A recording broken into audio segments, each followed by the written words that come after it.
John Della Rose is the leading Hispanic voice in science fiction. Wait, no, that's not right. John Della Rose is a YouTuber, Holocaust denier.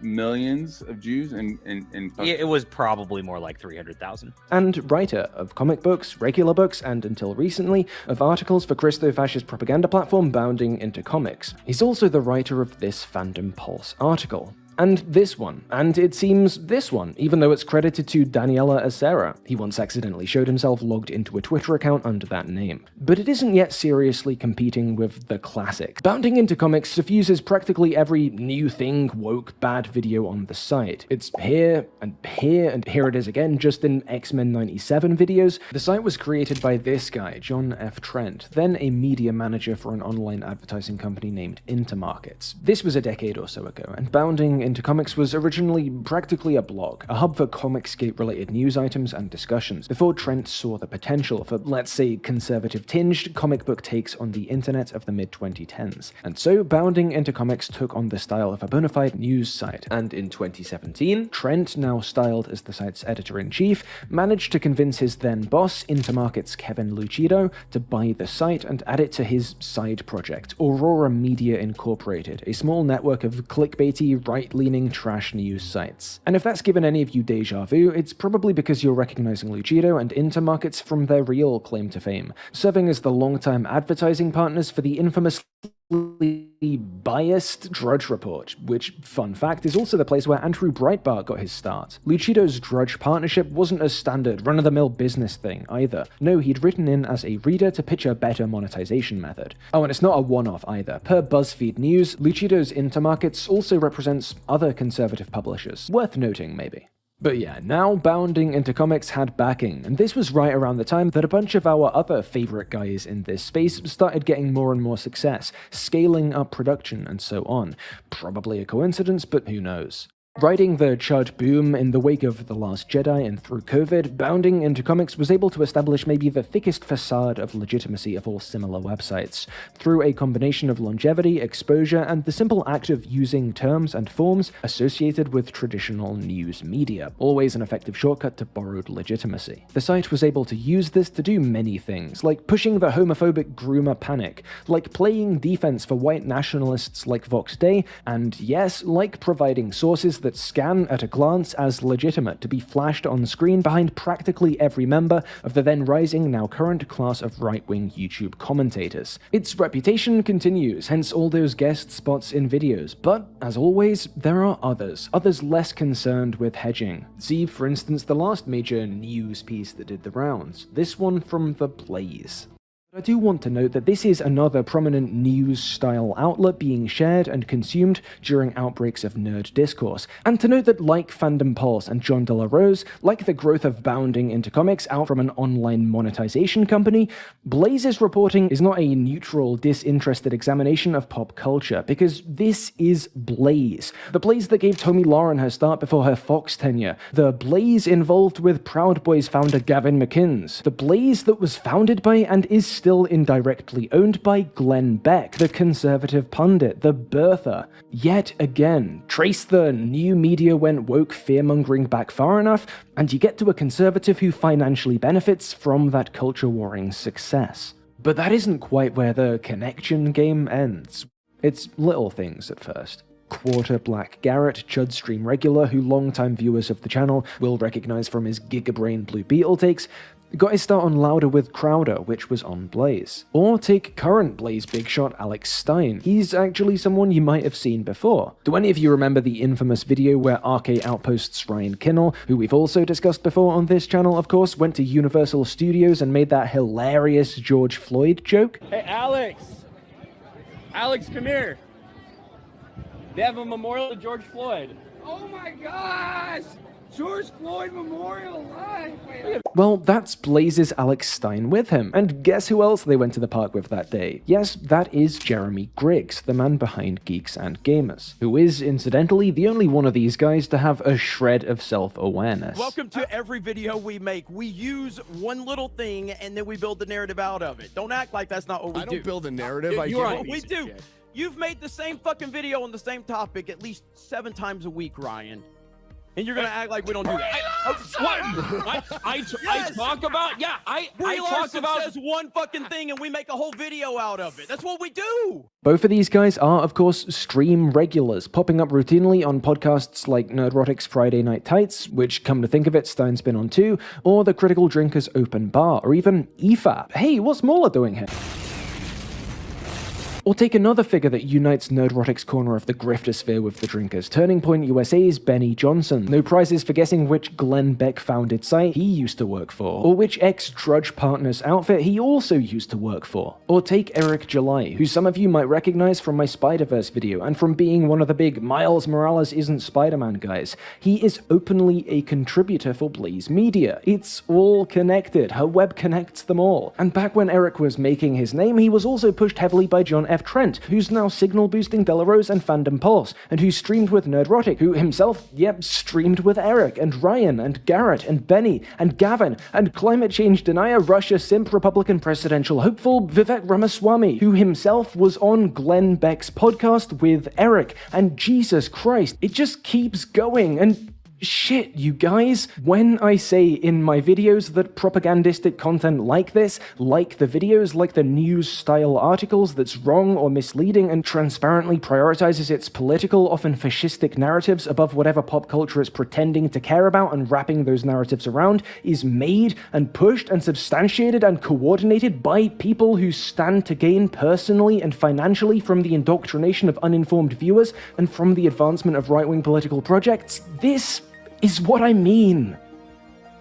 Some of these articles, some of these sites, and some of these people are a little more connected than it might at first seem. And look, I'm not saying all the YouTube channels and websites I don't like are paid operations by far-right dark money working in lockstep to systematically brainwash the public, but I am saying that if that's 100, and if 0 is the claim that every one of the figures I've discussed here is producing authentic, organically written work off their own back and in the best possible faith, that they're all totally unaffiliated with right-wing organizations, institutions, and figures, we are not at 0. We are not at 0. And the fact that the truth is probably nearer, say, 50 than 0 is practically a matter of public record. And I am saying that you too can do what I've done here. Pick one seemingly discrete unit of anti-woke outrage and look further and further into who's behind it, what it's actually claiming, and see that 9 times out of 10, it is just bullshit, all the way down. But hey, guess what also? Lauren Chen, the Blaze contributor whose words make up the majority of that article's content, she's also worked for Charlie Kirk's Turning Point USA, same place as figures like Benny Johnson and Jack Posobiec. Also, we probably glossed over Chen herself a little too much. Like some of the other guys we talked about, she's a Christian nationalist. That's not my label, by the way, it's hers. One who's sympathetically platformed dudes like noted white nationalist Richard Spencer and Stefan Molyneux. Isn't that fun? She streamed with Sargon of Dumbname not long ago, she's worked with PragerU, making a video for them about feminism bad, and I know this one's gonna shock you, but she's also streamed with Nerdrotic and friends a whole bunch. But alright, you probably hadn't heard of Lauren Chen, or some of those other people. You want something juicier? Let me see what I can do. Alex Jones. Speaking of Nerdrotic and the YouTube gang, we can, through them, add another little face to our web. InfoWars' own Alex Jones. And I won't have to for a few years since I got food and stuff, but I'm literally looking at my neighbors now and going, I'm ready to hang them up and gut them and skin them and chop them up. And you know what? I'm ready. My daughters aren't starving to death. I'll eat my neighbors. If you're a new listener, just type in Pentagon-tested gay bomb on Iraq. I don't like them putting chemicals in the water that turn the friggin' frogs gay. Serious crap. I'm sick of being social engineered. It's not funny. Not just because he streamed with them, although yes, obviously he has streamed with them a couple of times, but because of a little channel called Nerd Wars. Nerd Wars is a channel shoveling out both generic, shorter CHUD content and these longer compilation pieces, which the channel very generously labels documentaries, largely compilations of clips from just all the usual suspects. Here, this is the first 10 or so seconds of one of their big videos. Even though we created this nerd culture, the Marxist colonists who invaded and bastardized everything are portraying us as the villains. You're aware you're gatekeeping right now, right? That sounds like something a fake fan would say. And let me just tell you, once you've seen one snippet of a Nerd Wars documentary, you've seen the whole thing. The tone of the following hours of editorialized clips and vague us versus them voiceover snippets tying them together is exactly what you're expecting. Our culture doesn't have a toxic fan problem. We have a toxic creator problem, a toxic actor problem, and definitely a toxic Twitter problem. But ultimately, we have a Marxist problem. So now, if you have an opinion, and if you have passion, and if you say anything that doesn't line up with it, you are a troll, and they're going to dismiss you as that. So, points for straightforwardness, I guess? Look, I'm not going to break down all the content of this channel. Even just watching all this stuff would turn me into a gibbering wreck of a man. I'm just gonna cite a video by Actual Fandom digging into the story of this channel, which is of course linked below, and mention the way it seems to have been established after an Alex Jones Friday Night Tights guest spot. The way the presenter looks a great deal like an InfoWars employee, or at least an InfoWars affiliate, and the way the channel's very liberal use of Chud content seems to have been allowed and endorsed by some within Nerdrotic's sphere.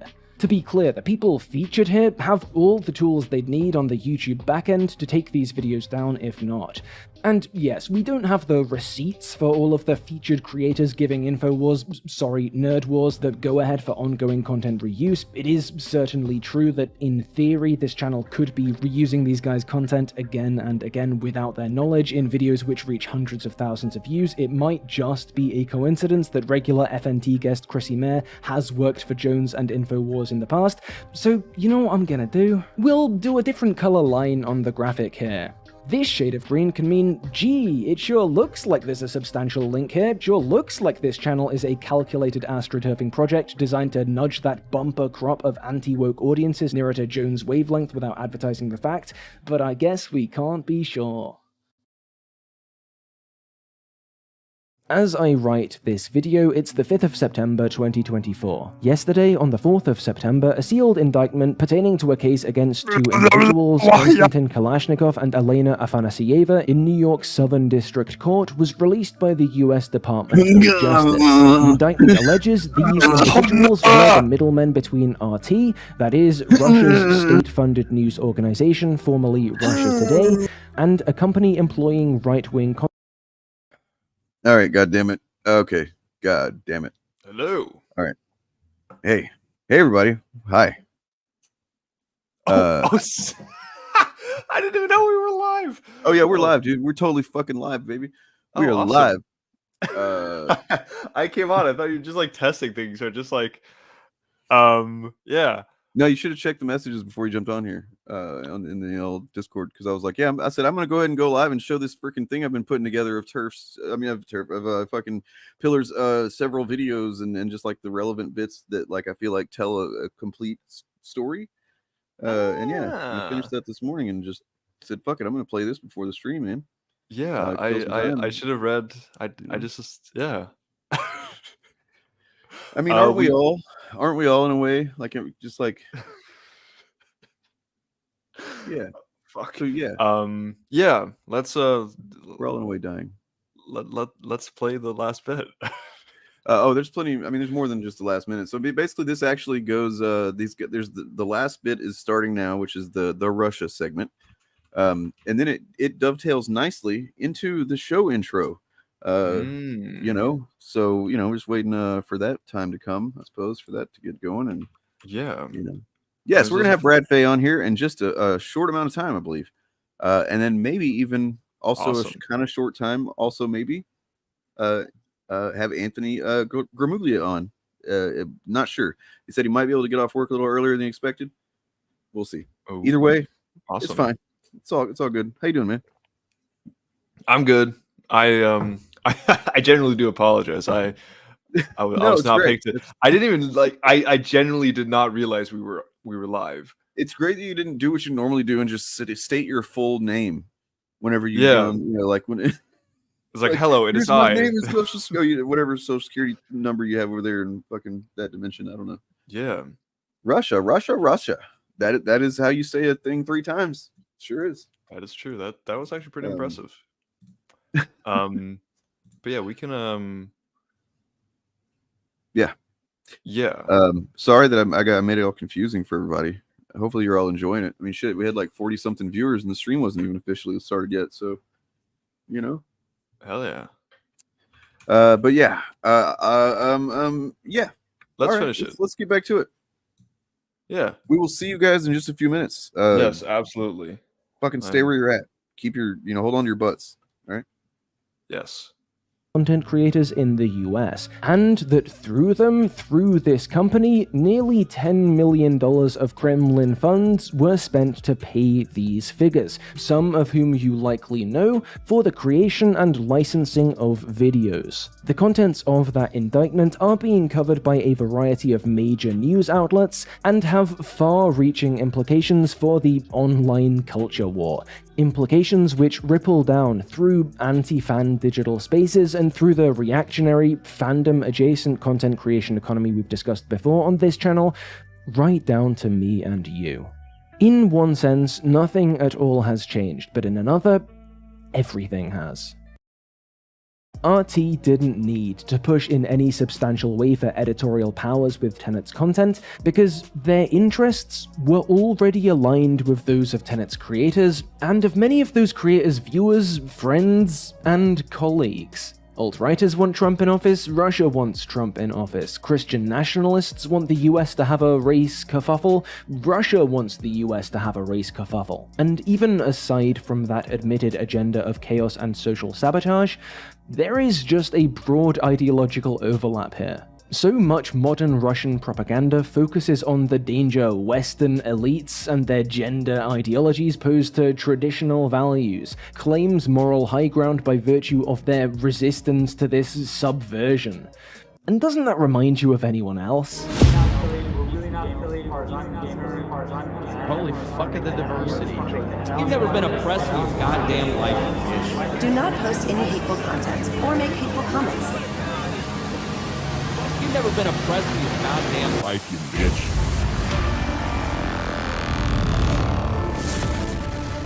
We need the Glen buck. Oh yeah, give us the Glen buck. Come on. Damn, where is it at? Unbridled. Diversity. Do not post any hateful content. It's not okay ever to post videos that could provoke hatred.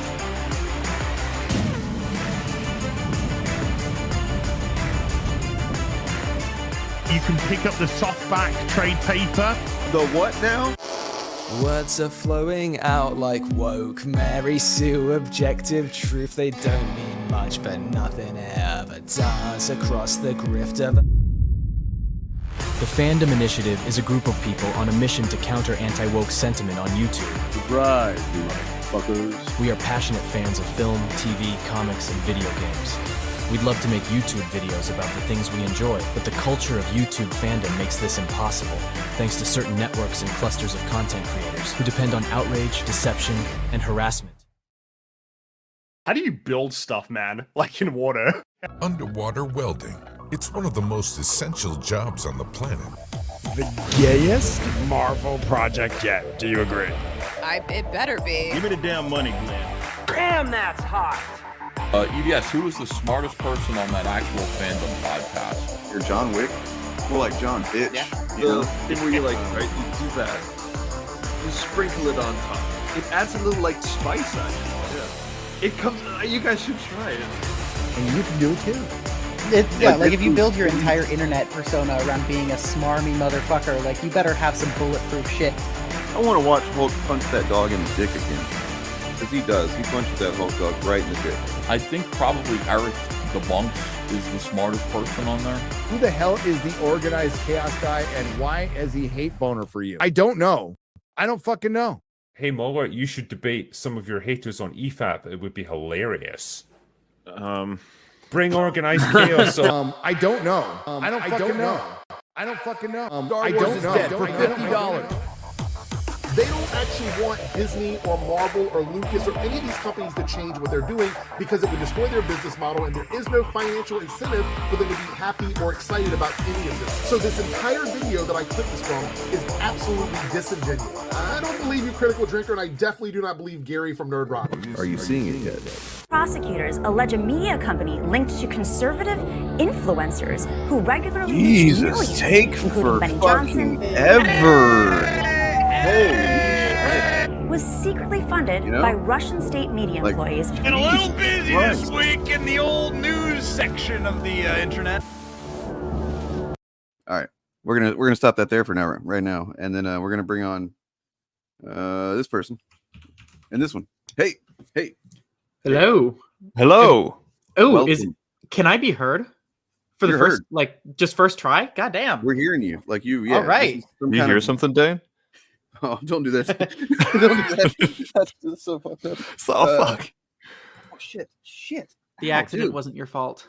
I just hurt myself because of you, Turf. Jesus Christ. You're welcome. Thanks, man. I appreciate You're it. welcome. But yeah, here we are. We're professionals. We're all here. Wait, not all of us are here. Nope. What's Bob doing? Probably getting comics, I would guess. Probably reading comics is more like it, you know? Yeah. Reading some comics. Buying them and then reading them. You know, not everybody can say that they're a hero, and you can't either, but that is pretty cool. You know, like that's some real dedicated trolling. That is pretty cool. It's a pretty good image there. Like, I assume that's not a real picture of a MAGA hat on theory. But it looks realistic. You know what I'm saying? Yeah. That's that's pretty good. Pretty good Photoshop, I'd say. Yeah. Yeah. Why is this a question? We're not going to be reading any of them. Oh, is Bob? He might be. You know what? He might be. It's true. He's been known to. Yeah, I don't want to talk about it. We throw him under the bus.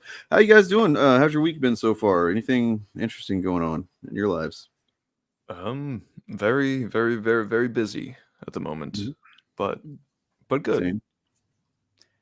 Very possible minor breakthrough at work. We'll find out after I get back today. But excellent. You know, not getting my hopes up too much. Yeah, I mean, it's a good idea just in general to never do that in life.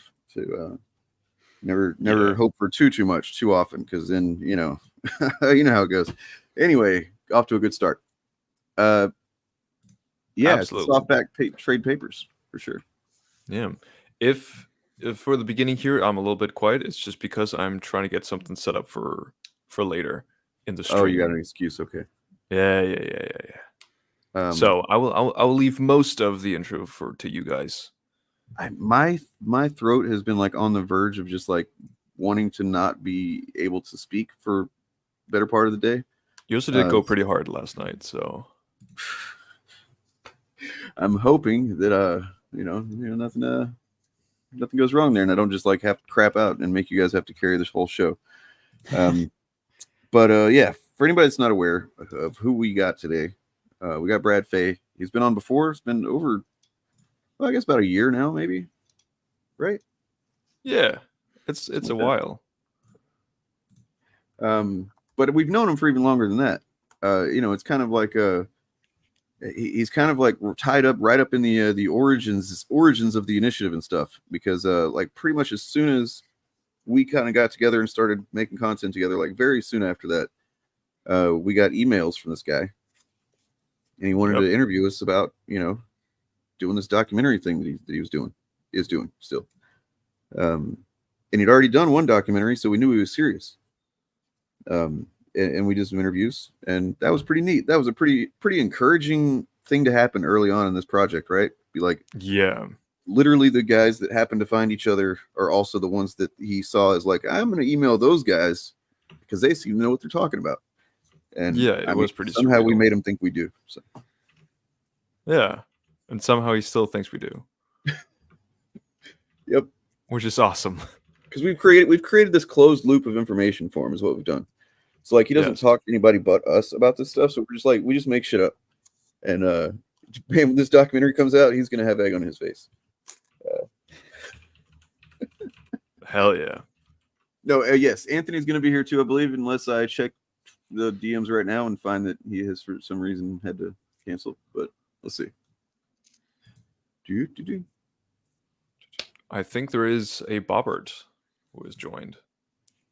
No, there isn't. Oh, shit. I guess there isn't. So, yeah. No, bad news about Anthony. He thought that he'd be able to maybe sneak out a little bit early from work. He doesn't think he's going to be able to. So he'll be here. Just okay, so he'll early. still be here. He'll just be later, as per the original plan. Okay. I mean, shit happened. Shit. Is this past Danish time?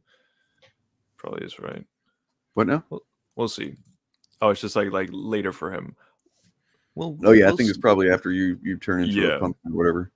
Well, I mean, it's a fairly easy solution, Turf. Just step through the time portal that you're on, because you're on the other side of time portal, and go to a place that's a bit earlier. Then you can stay longer. Yeah, well, the thing is, like, if I do that too many times, I'm gonna get a warning, from the higher ups. They don't allow me to use it that much. Plus, your family starts to notice you aging faster, and then it becomes a whole... Exactly. They're like, there's too much fucking paperwork to do that, Bob. All right, I can't keep doing it. Not for you. All right, I do a lot for you, but not that much. I need to show you how you half-ass that paperwork. It's you just never do anything for love. Aren't we missing someone still? I believe we Besides are. Brett. I mean, yes. Just curious. Where? Maybe. I don't know, man.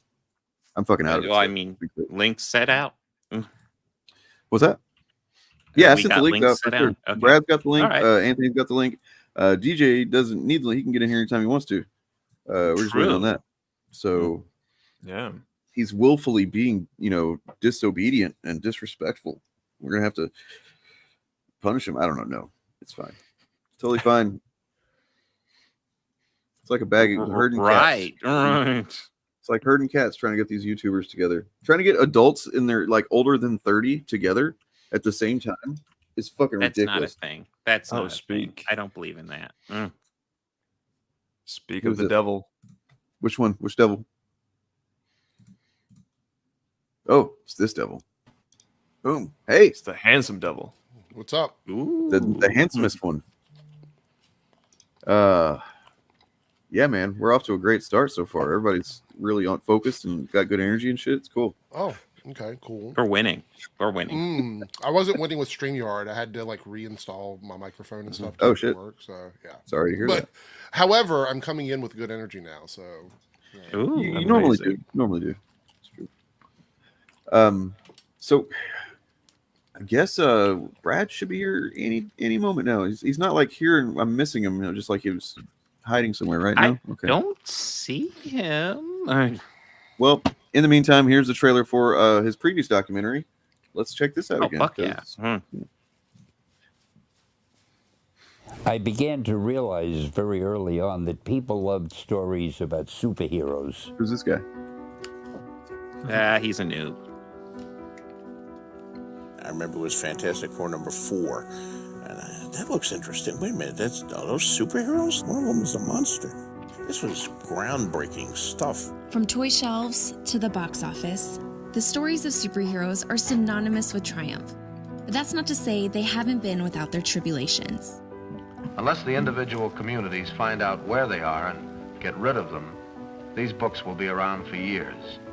This is a story about stories. More specifically, the ones that inspire us to be and do better. That was the night I heard George talking about this projected film of his called The Star Wars. Products with Teenage Mutant Ninja Turtles in their titles have brought in $150 million. The idea for the Turtles, I started as a joke and put it on a beach desk and what'd you get, this Bob? is going to be the What do you next got? big thing. These stories have helped us connect. I was just showing off while the trailer was going. I got like Night Watcher. I got Spider-Gwen, the Ghost Spider. They move my heart. We got All in DC. I'm trying to figure out what's the exact title. I don't know. Then, of course, Absolute Power as well. Yeah. Yeah, you have to. You have to. I'll be getting some comics tomorrow, I think. So as for this, like, I don't think he is anti-Comicsgate, man. Like, you know what I'm saying? Like, he's still cool with Comicsgate 'cause he's. That'd be weird. Yeah, no, he's not. I mean, don't mistake what's happening with your boy Zach here, Richard Meyer. Don't mistake that as him like becoming a decent human being suddenly or something. It could be a few different things that are causing him to shift like this on certain things, but he has not like changed the underlying framework of how his ethics or anything like that. So that's not he still refers to people as SJWs and shit. We've got some content coming out about it. We talked about it yesterday, recorded it, but yeah. Anyway, you know what time it is? It's fucking Brad time. What's up, man? What's up, guys? How you doing? Hey, how's it going? Hello. We're just watching your trailer. Oh, cool. Yeah, packed house today. Yeah. Yeah, How there's are actually you? too many people here. You're gonna have to go. I'm sorry. But How are yeah, you how's it doing, going? Oh man, it's crazy. Things have been absolutely nuts. But making it work as always, So it's work stuff, baby stuff. It's been like, I'm like, one day I'll get a day to just be. I'm still waiting for that day. I know. I That swear, might since I was get like 16 years ago.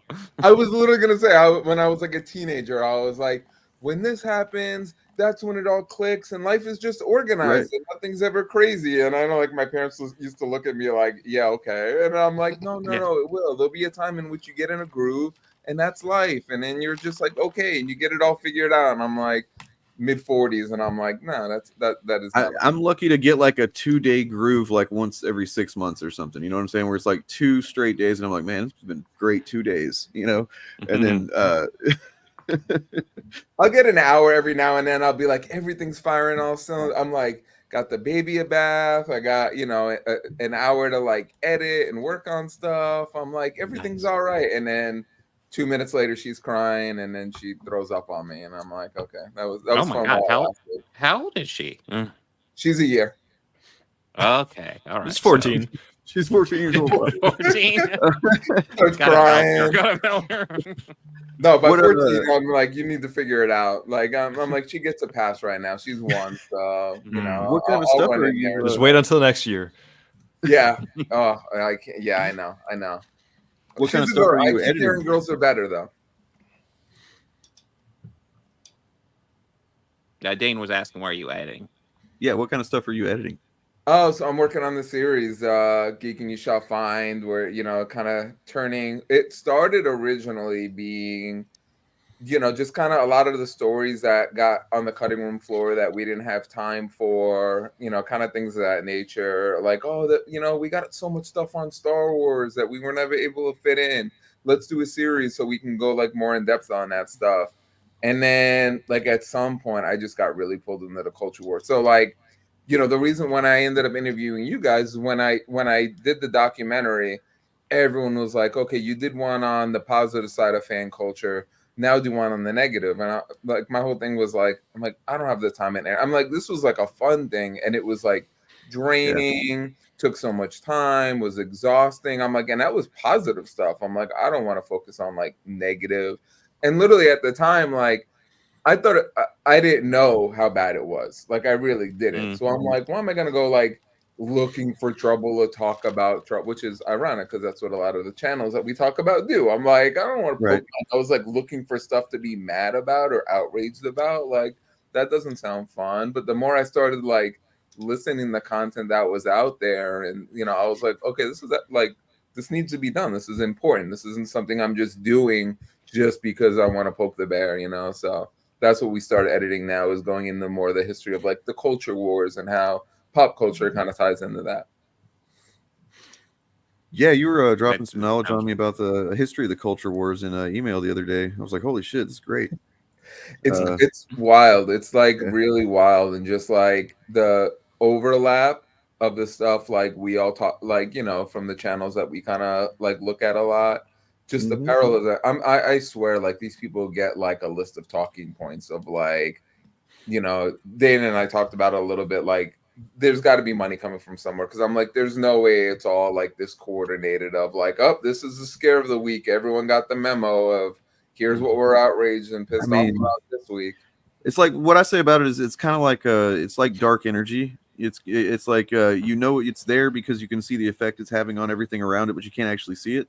You know, it's kind of like, that's the kind of same thing with dark money when it comes to this kind of content, right? You can tell there's got to be some flowing around in there. You know what I mean? It's connecting the shit, and it's like supporting things, but until you have actual evidence of it, you just have the effect of it. Exactly. Yeah, that's a great way of putting it. It's like I can't see where it's from, but I could definitely see it's like coordinated. And you know, I've got clips of like people speaking to the Heritage Foundation about the importance of getting in spaces that conservatives aren't looking at right now, like pop culture spaces. So I know they're getting those messages. I just don't know how proactive they've been of saying like, well, we'll give you $1 million, like go take care of this, fund the YouTube channel that can kind of sow dissent and, you know, kind of get people riled up. Like that's kind of the thing that's hard to nail down. Yes, well, for sure. Let's see. Well, we got what, trivia, and we've got Guess the Grifter. Yeah. We're going to do those at specific times, or yeah. Well, I kind of assumed we would do a trivia with Brad, and then when Anthony gets here, we can do Guess the Grifter. Get everybody in on that. Yeah. Sounds like a plan. But I mean, you know, amazing. I can also finally announce that I've just finished the trivia, so it is already. It's great planning from my side to have it done in a good time before the stream, as always. But yeah, well, fucking done. And is it like, am I still gonna win this one like I dominated the last time, or what? What's gonna happen? You know, you kept on talking shit, and I was like, man, who did win last time? I don't remember. I remember you didn't know who directed Swamp Thing. I remember that. I didn't know what now. Yeah. You didn't know who directed Swamp Thing. Wes Craven directed Swamp Thing. Oh, well, now you know. That's right. But yeah, I went back and watched it, and like pretty much I was in the lead until the last question, and everybody's shooting out numbers, and Dane's the one that finally gets it and wins. And the question was, I remember being like thousands and thousands of points ahead, and like you were just hopelessly behind for quite some time. That not happened? Am I misremembering it? No, that's absolutely not what happened. But the final question, and it was literally tied. How many books in Will Jordan's Ryan Drake series? And we are throwing out numbers because nobody has any fucking idea. It's 9, isn't it? It was 9? It was 11. Jeez. Damn. Wait, so did Dane actually win? Yeah. Yes, because after like 50 guesses. Oh yeah, didn't you guys say like every other option than 11? we went to like 8. You guys were like, 200. well, there's no more. 28. It must be. Yeah. No, we went on for a while, and finally Dane says 11. You go, yes, that's it, finally. and Dane wins. You know, it's a skill, and it's also I'm born with it. So. Hell yeah. One thing I'm thinking, because it is the same kind of trivia. It is a Jeopardy. However, there is 5 players, and that's quite a lot of teams. So I don't know if like if we're just gonna go with 5 different players, because then there's not that many questions for each, or you want to pair up somehow and then one person's alone. It's up to you guys. I'm fine. I think you need to work on some more questions. No, I'm kidding. Yeah. I mean, you know, I should have thought about that when I was so have you thought well about ahead. putting more work into it? Yeah. Slack. That is true. Well, there is around 25 questions. That's fine. Whatever you think questions. is best. Yeah, I think that'd be fine. Yeah. All right. Yeah. Well, so the grifters are still after this Acolyte cast, huh? Well, yeah. I mean, I assume you make cast, not cost there. Like, well, that's the thing. The thing they're going to do that until the views are not good anymore on that keyword. Right? The other thing to keep in mind is that right now, whenever the grifters are accused of something, they're like, oh, they're after us because we canceled the Acolyte. They always redirect to the Acolyte. So many stuff has nothing to do with the Acolyte. They'll always redirect. Oh, they just hate us because we canceled the Acolyte. Number one, no, you didn't. The Acolyte was overly expensive. But it's just a misdirect.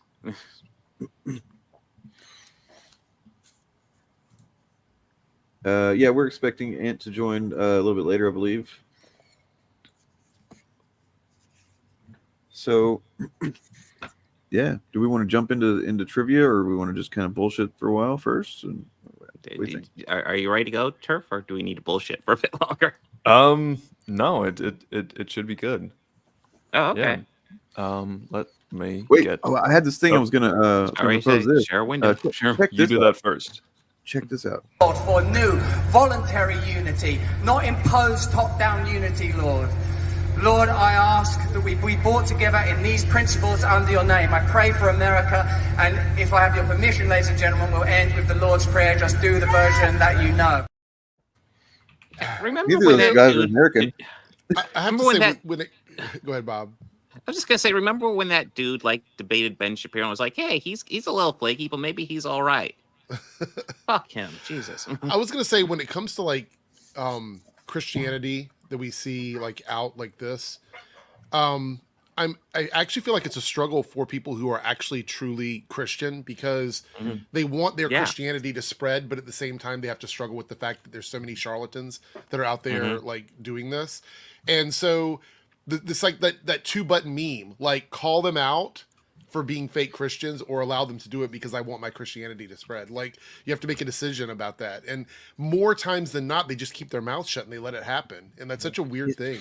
Is the idea that like that these are two people that they're, you know, historically not super duper God botherers or whatever, but like they're doing this, so clearly there's something like, what is the fucking grift here? I don't get it.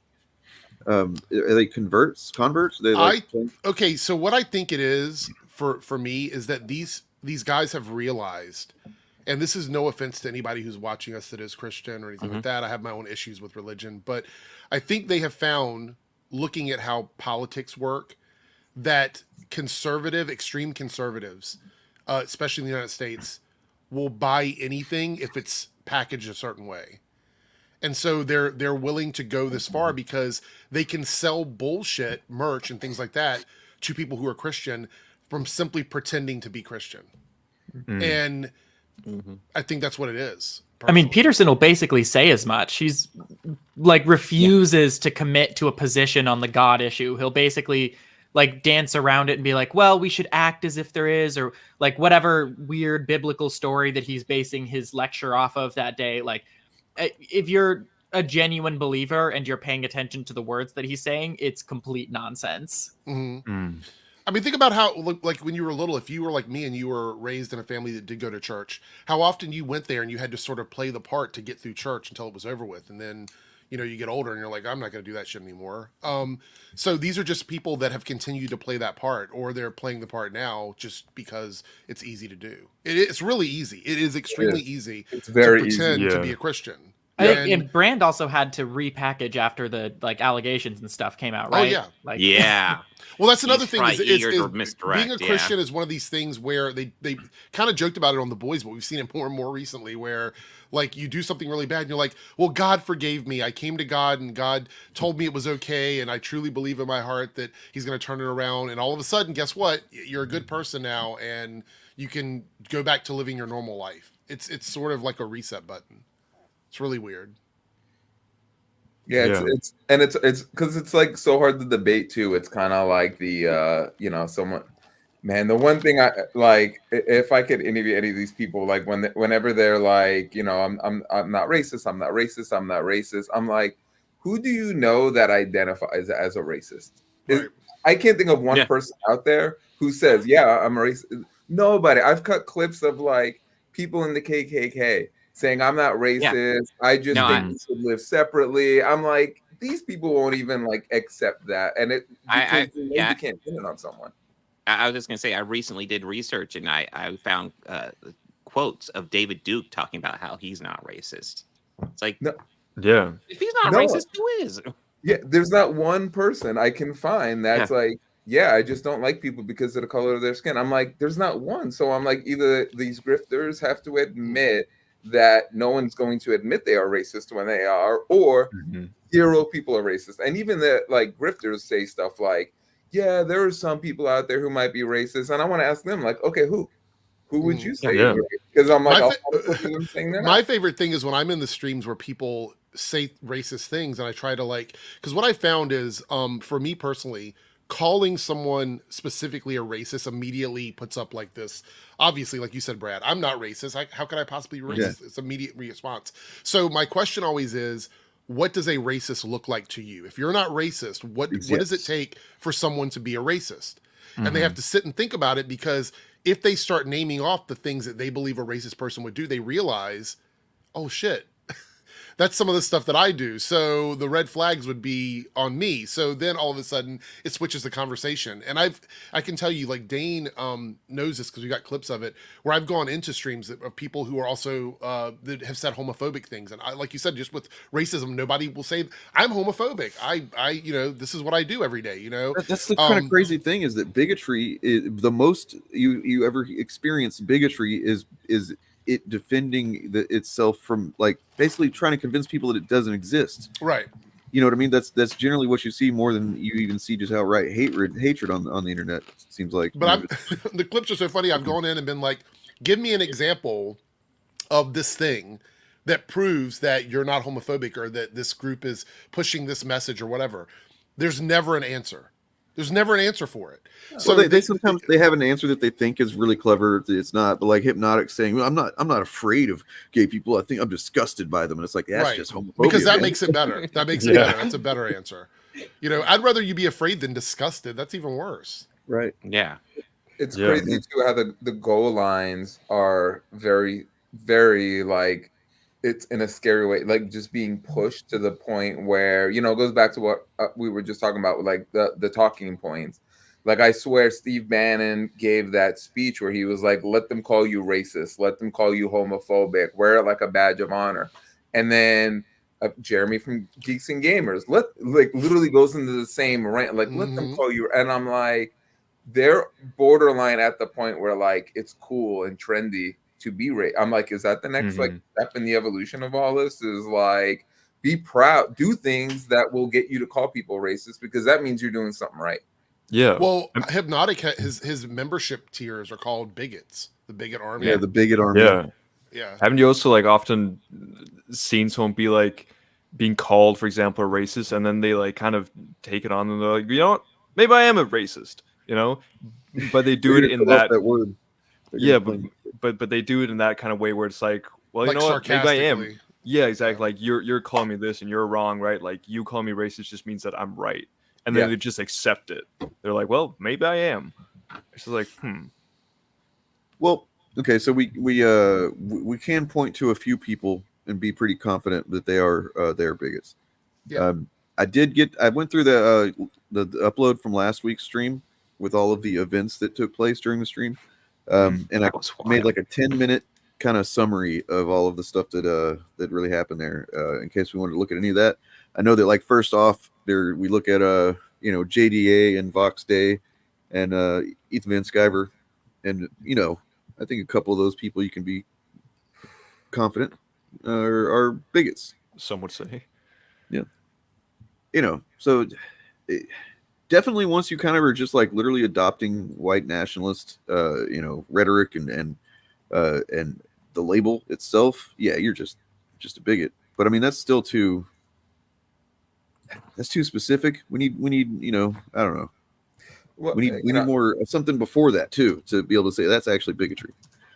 It makes it really hard too that, like, I interviewed Dr. Mia Bloom, who studies terrorism and hate groups, and you know, one of the things we talked about is having that like fallback of, I was just kidding, you know, like that gives you, I mean, Ethan Van Sciver could say the worst things, and then if ever he goes too far, oh, that one was a joke, or like, oh, this is just a character I tap into, like, blah blah blah. Like, it's hard. They've really made it very difficult to like combat things with logic because they can just like fall back on anything at any given time. Yep. Yeah. Somebody asked, this is to answer the title of the stream, by the way. I just, kind of based it on some stuff we were watching yesterday. This specific chud was referring to almost certainly us as well as other people as breadtubers, SJWs and breadtubers, and I was like, oh, how are we breadtubers, man? Like, how are we anything like 2019? that? Yeah, he's really, Yeah. And then it's the funny thing is he's also saying other people are stuck in the past.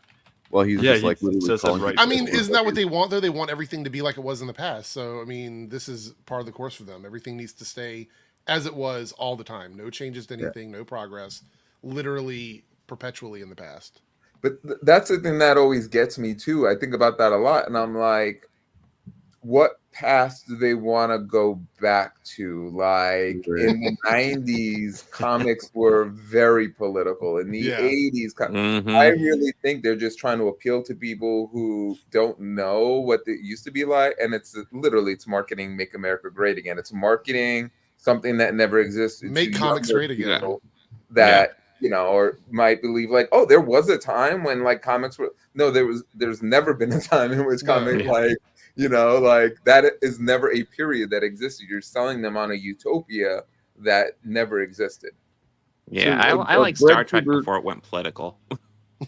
Generally speaking, breadtuber is somebody, and I mean, it's not really a thing, man. It's just like it's arbitrary to even try to, say it does mean a specific thing. It's probably caused more problems than it's helped. But like, for instance, whenever I first made videos, like the first one that I made that was like a real video essay, and I like got into my views on certain things, was about HBO's Watchmen show, which I think is still my most viewed video. And I suddenly had a lot of people being like, "You're a breadtuber" in the comments. I'm like, "What?" Because apparently, if you just come at any topic from a slightly left progressive, perspective, then you just are breadtuber now. So yeah. It sounds like something used for thought termination, like something you just say about somebody to kind of shut down the dialogue. Yeah.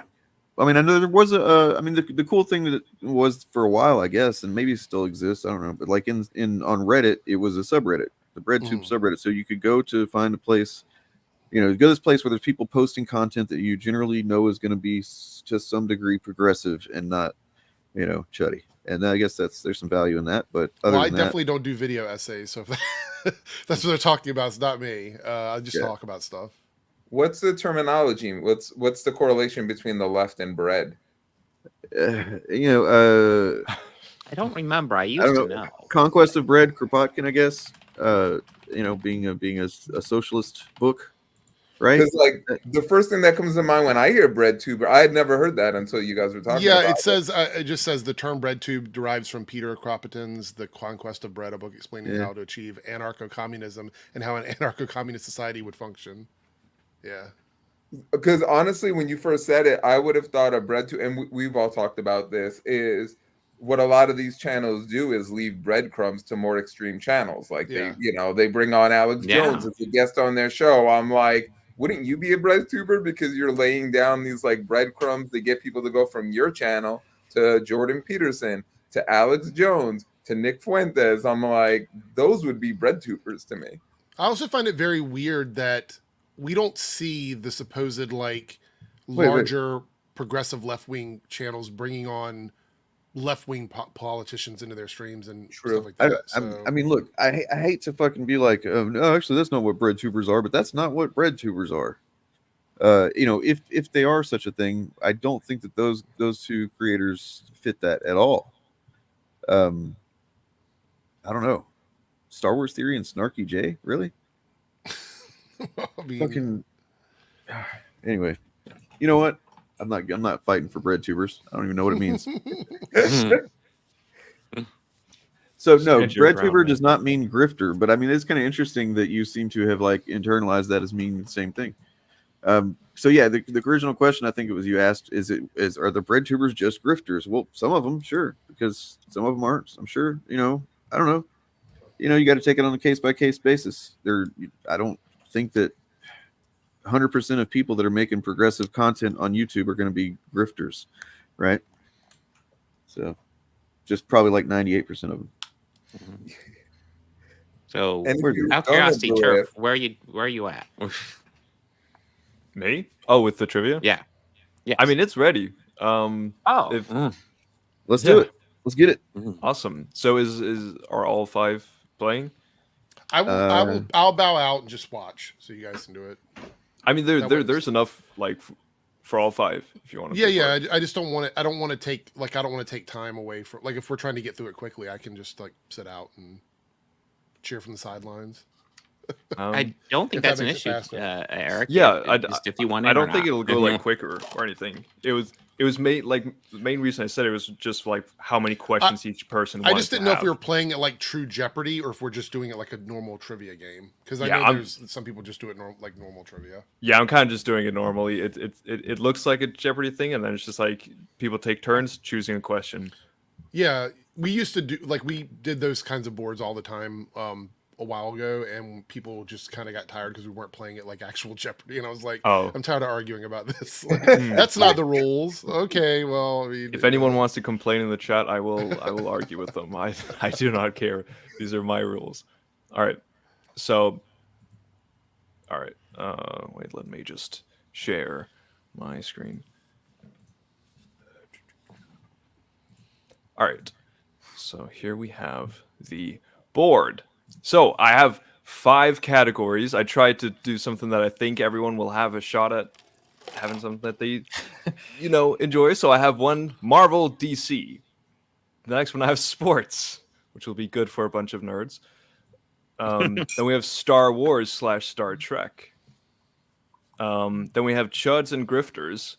And then, because I thought it was October, I thought I'd do some horror movies. Oh, very, That's actually a good on call. brand. Yeah. Yeah, very on brand. And then we have the players. Edger is playing, huh? Edger is Apparently. Yeah. I didn't know it was going to be that kind of game show. I know, Holy shit. that sounds a little sus there. Yeah. So this was just a random order, but do you guys have any? Who wants to start, basically? Because I guess the person who starts has a bit of an advantage, but you have Brad fine, right? up there first. Let's have Brad go first. Yeah. all right, we can just do this order. I'm sure that's fine for you, Bob. I've got to avoid horror movies at all costs, so I'm going to start with Marvel DC for 300. 300. I just want to let you know that there is 3 questions that have double points, and they're random. Oh, okay. All right. And if any of these turn out to be wrong, then screw you guys. The answer that's the answer that's there is the answer that counts, unless you make a good enough argument. But I'm pretty historically sure bad most at of them. trivia, so we'll see how this goes. All right, sounds good. So, all right, Brad, did you say Marvel DC for 300? Yeah, let's go right there. All right.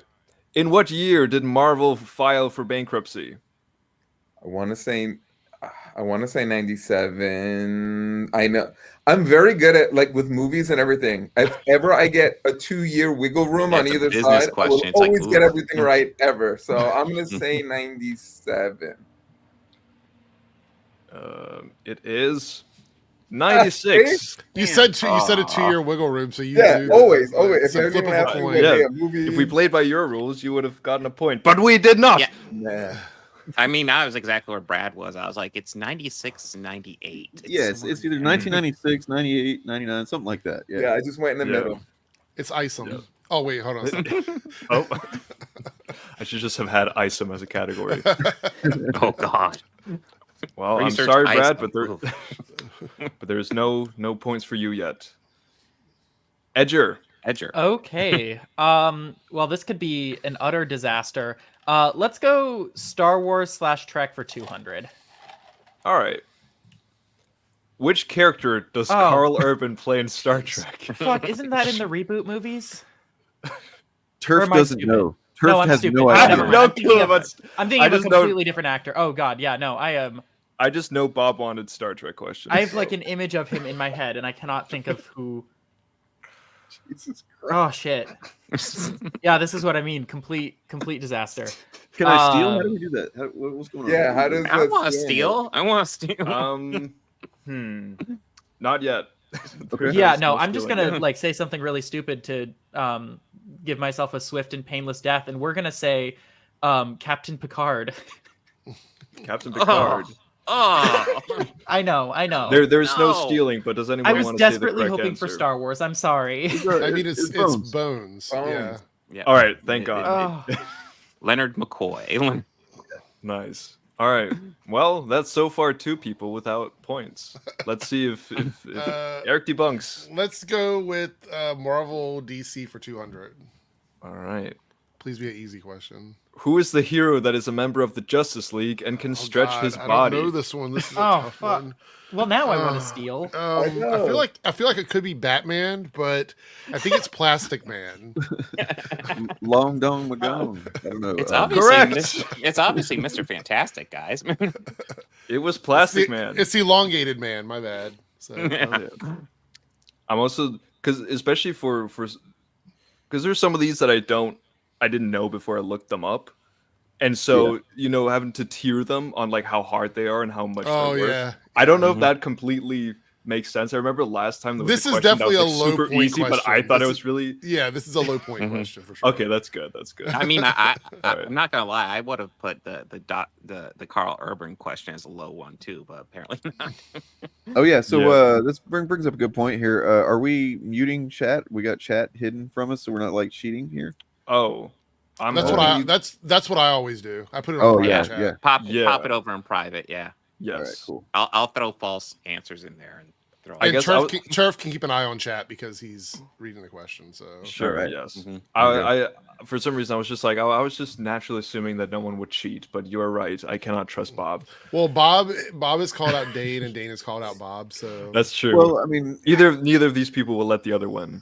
We learned we learned it from watching Eric July. So Oh, okay. True. Yeah. That's true. That's that little look to the side. Amazing Fantasy 15. I will also just hope that or tell you guys to try and answer quickly before the chat can even. Is my catch turn? Up. It is an ad. Yes, it is you. Okay. I'm gonna say Chuds and Grifters 400. No one wants to go sports. Ooh, that's surprising. Chuds and Grifters for 200. 400. 400. Oh, he's confident. How many subscribers does Young Ripa, aka Eric July, currently have? He's losing subs. 507,000. 507,000 is the question. That was generous.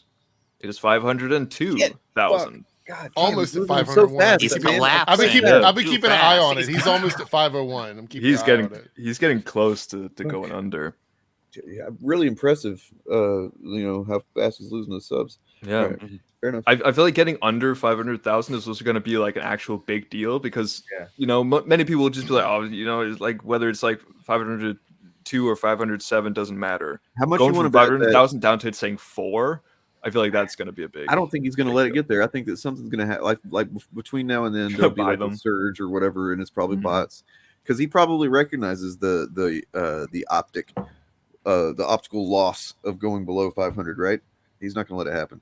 Yeah, because it's saying you have 500,000 subs. That's a pretty big thing. Like you start to go under that, it's a shift.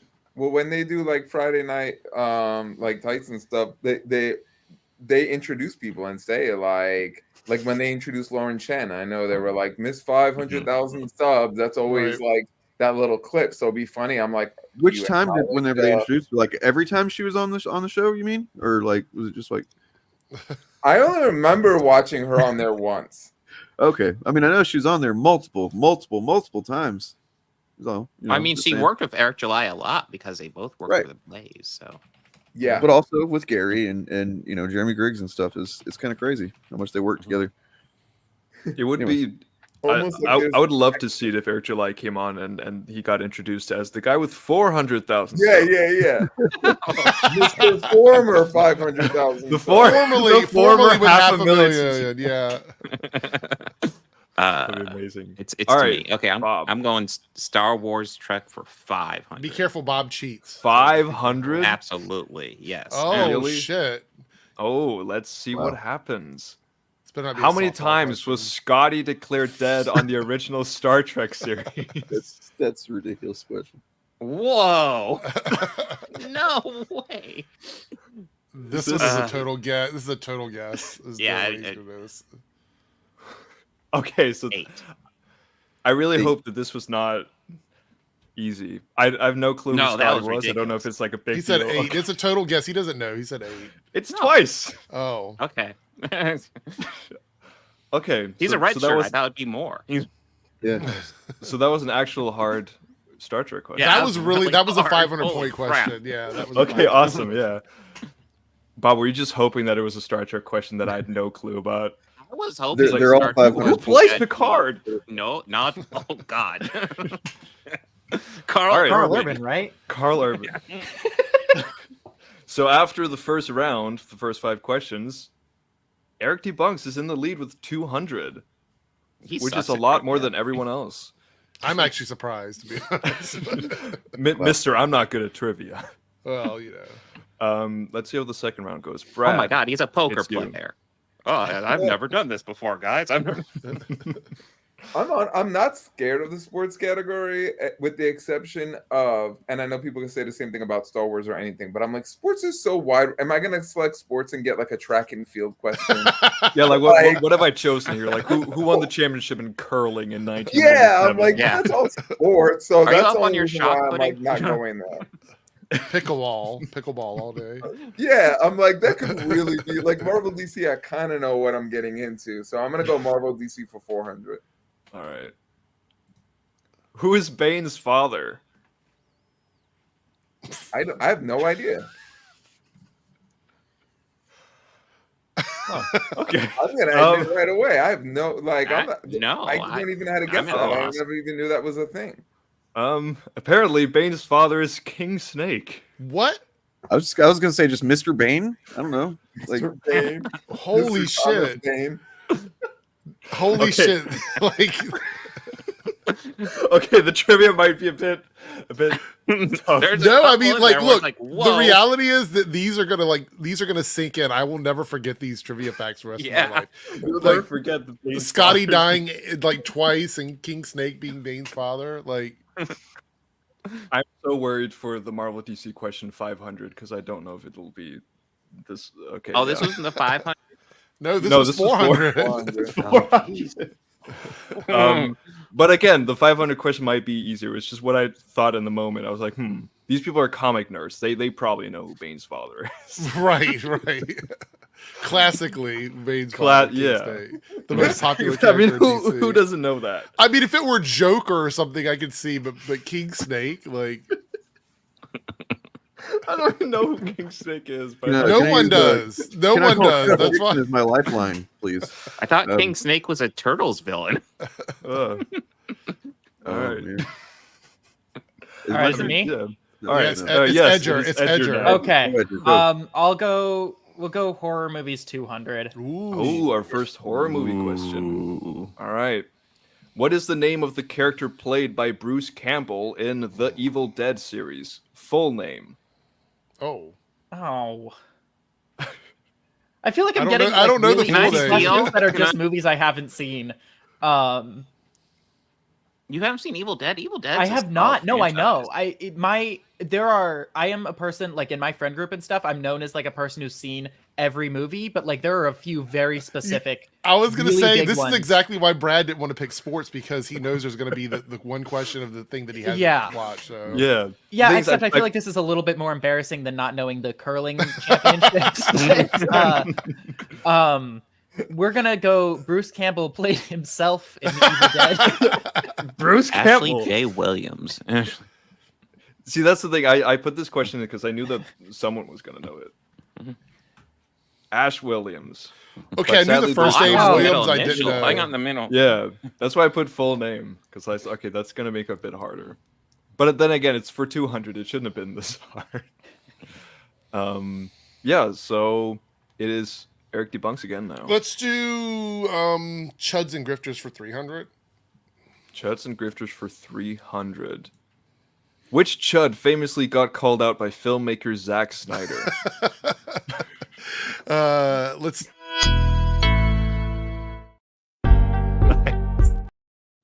Multiple ones, but Jeremy Griggs is the Geeks and Gamers. We'll say Geeks and Gamers and Jeremy Griggs. Yeah, Geeks and Yep. Gamers. Yeah. I just gave you the points before showing yes. Okay. That's pretty fun. I just- I love that the fucking. And Eric sucks at trivia.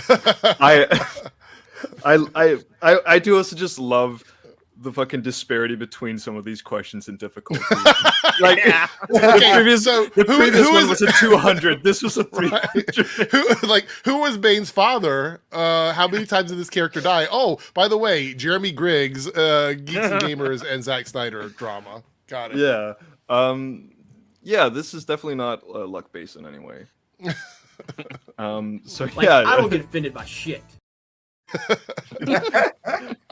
So Eric is doing very well compared to the rest. Let's see if Dane can knock one out here. All right. Maybe I went a little too hard on the first go. Reeling in a little bit. Sports 500. No, I'm kidding. Too hard. With horror movies 400. Oh, all right. Let's see. Double points in Saw. What is the name of the little puppet that bikes around and is a cutie patootie? This has 800 points. Okay, so I'm. This might be wrong because it might be that the name of the doll is different than the name of the guy. But like no, Jigsaw's the guy. Oh. This is for 800 points. You could overtake Eric right here. Fucking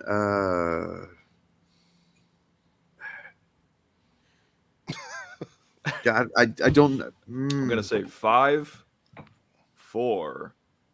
It's just 3. Jigsaw, I guess. I don't know. Jigsies. Wheelie. Does anyone know this? There's no stealing right now, but no one knows this. This was even like this was one of the few that I actually didn't look up. I was just like, oh, this is a good question because for some I know that his name's Billy. Billy, that's it. That's fucking right. Yes. Yeah. All right. Makes no sense. Why is the name Billy? Jigsaw seems like more of a puppet's name than a person name. Yeah. Jigsaw and Billy.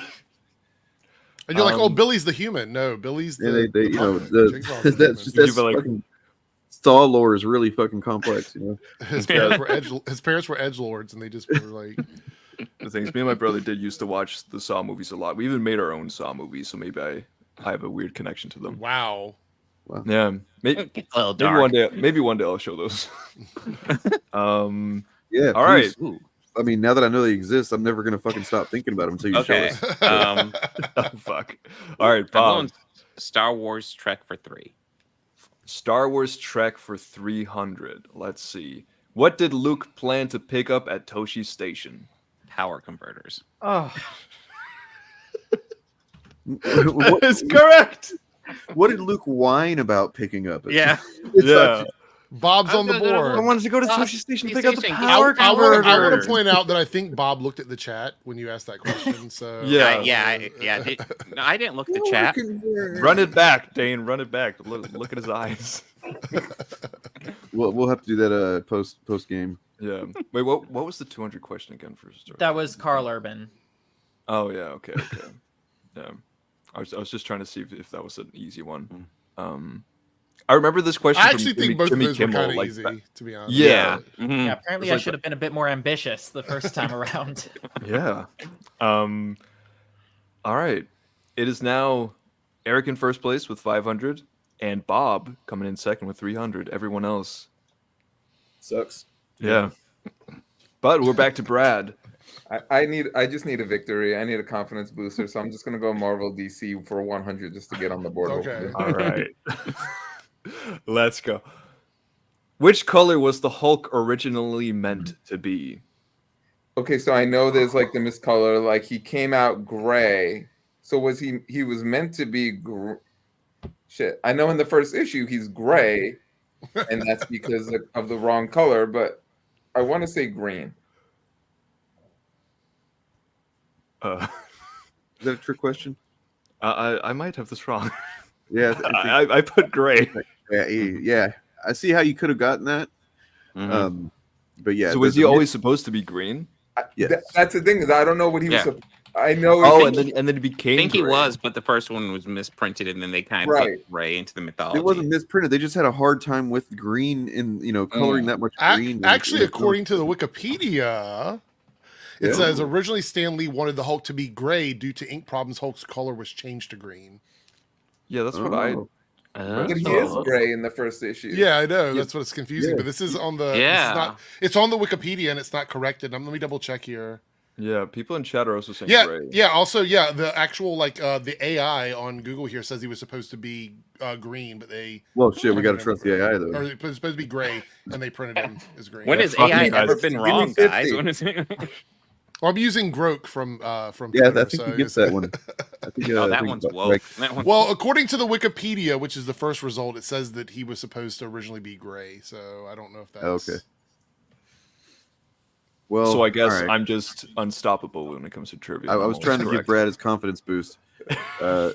I'll just have to wait till we get to that category. I looked it up in hopes that Brad was absolutely right because I'm like, he has to be right about this. How about this? Yeah. How many of us here have directed a fucking documentary?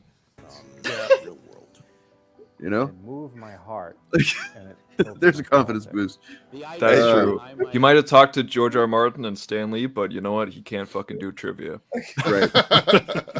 Well, he doesn't know who Bane's father is. Yeah. Who would know who doesn't know that? I think legally you should not be able King to make any Snake, more documentaries about this stuff. Duh. I've got a King Snake Funko Pop too, so I definitely should have got it. Jeez. You know, I'm gonna fact check that one because I feel like Turf is playing with us. Hold on. Yeah, I would fact check anything to do with Star Trek too with Turf because Last time you fact checked literally- me, you realized I was right. Well, you're But I still mean- right. You're still right. Yes! He is unbeatable. His trivia is without question. So I don't know if this was a bit too difficult for a 100 question. I but think it was a very good trick question that should have been higher. Probably. Yeah. That's the thing. I think the point values are a little off on this. That's the thing. A lot of these are based on like comics, and I just assume that you guys know everything about them. So like, okay, I need to pull something out of my out of the hat here. out of your ass hat. Out of my ass hat. Edger. Let's go Chuds and Grifters 200 and hope for the best. All right, for 200. Get out of here! Nice. All right. So who has this title? The Acolyte is awful. This is how Star Wars dies with thunderous cringe. Fucking Okay, that's giving Ryan. Is this the full video title?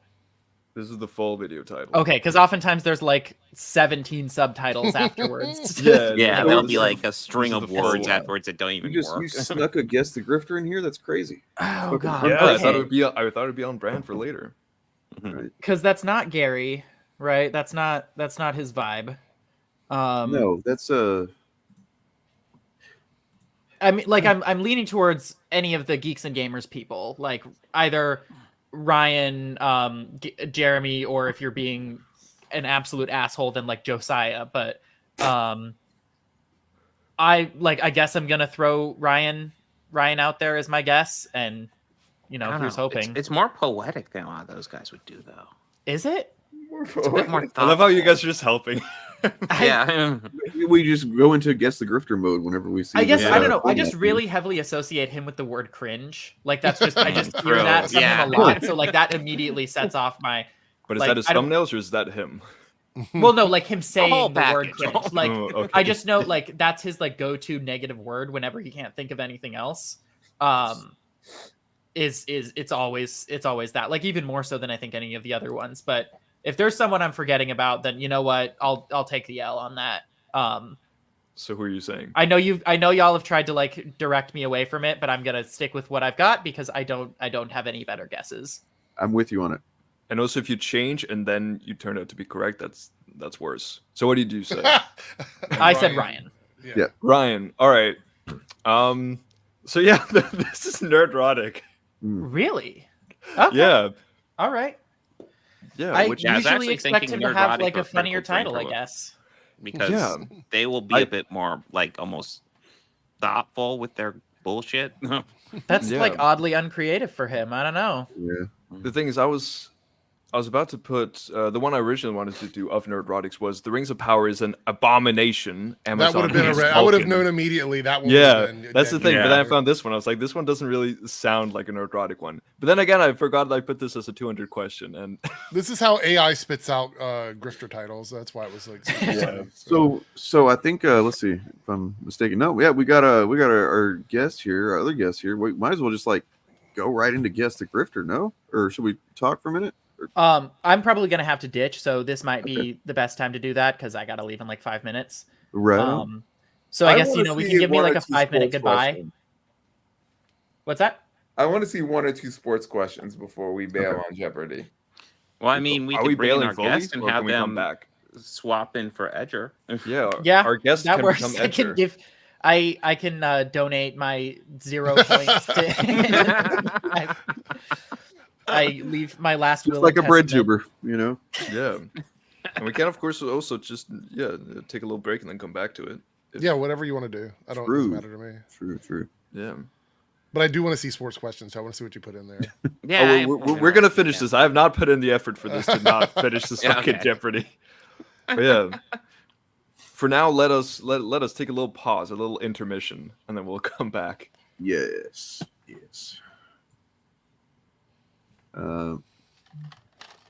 Yeah. Who's operating this thing? Who's in charge? I can just add him right now. You know what? Let's do this real quick. I'm about to make a name for myself here. This is the time of the episode we would like to remind you to go to vote.org if you are a citizen of the United States and make sure you are registered to vote in your state. Right now, voter rolls are being purged across the country. It doesn't hurt to double check to make sure that you're registered to vote for this upcoming presidential election and every other race on the ballot. Boom. Oh, Hey. wow. I'm on here. Woo. Excellent. Hello. We're here. Hello. You're finally Hello here. there. How's it going? Oh, I'll tell you this. Rushing from work after a nice happy hour event. I'll tell you this right now. It's fun to run into a stream right after work. It's great.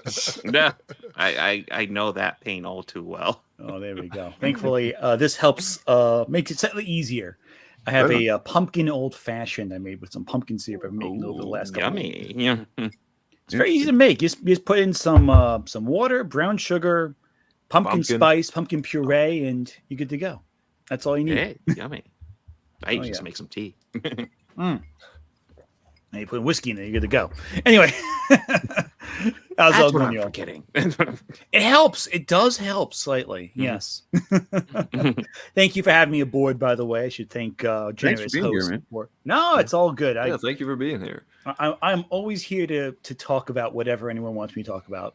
I'm very easy to drag in. Nice. Well, we've had several people in the audience kind of be like, demand it more or less, have them on here. It's like, let me see why not. I do see that. I have become somewhat popular over the last couple of weeks. I don't even know what happened. It's weird. Who knows? I don't know. Who knows? Probably not. I don't know. But no, thank you again. I really appreciate you asking me to jump aboard. I mean, you did a really, really good video that lots of people got offended over, and then this group called EFAP covered it, and they were very respectful. And I'm sure they're very respectful as normal. They're No, and again, the last week I've been responding to criticism of that video because it's not perfect. There are flaws. There are things you could do better. Oh, every video is going to have 100%. flaws, but yeah. And this one especially, there were a few things which after finishing, I'm like, I should have done that differently. I should have done this differently. But the reaction to it proved I was hitting something right.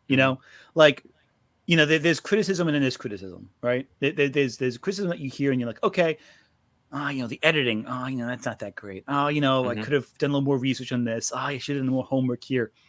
But when you get that many people reacting to it, you're doing something correct, whatever it might be, True. Well, they're the EFAP audience are a special kind of people. The way that they special is a word for it. I guess is I don't know. It's pretty aggressive. It's also pretty nonsensical. Seems like. It's funny. That's the funny thing too. There were, and again, I figured if I just wait, the commentators will tell me all the highlights of the 7-hour video, and I was correct. They gave me all the key beats, and then I read the the EFAP wiki to fill in the rest of the blanks from there. But most of the comments were just my bookshelf, so it's like you really can't. That's just only one thing. They must really hate what's even on there. I don't know. Lord of the Rings, I guess. I don't know. They must hate famously, yeah. Playboy Dugo, they must really hate those Dune books, probably. I don't know. Oh yeah.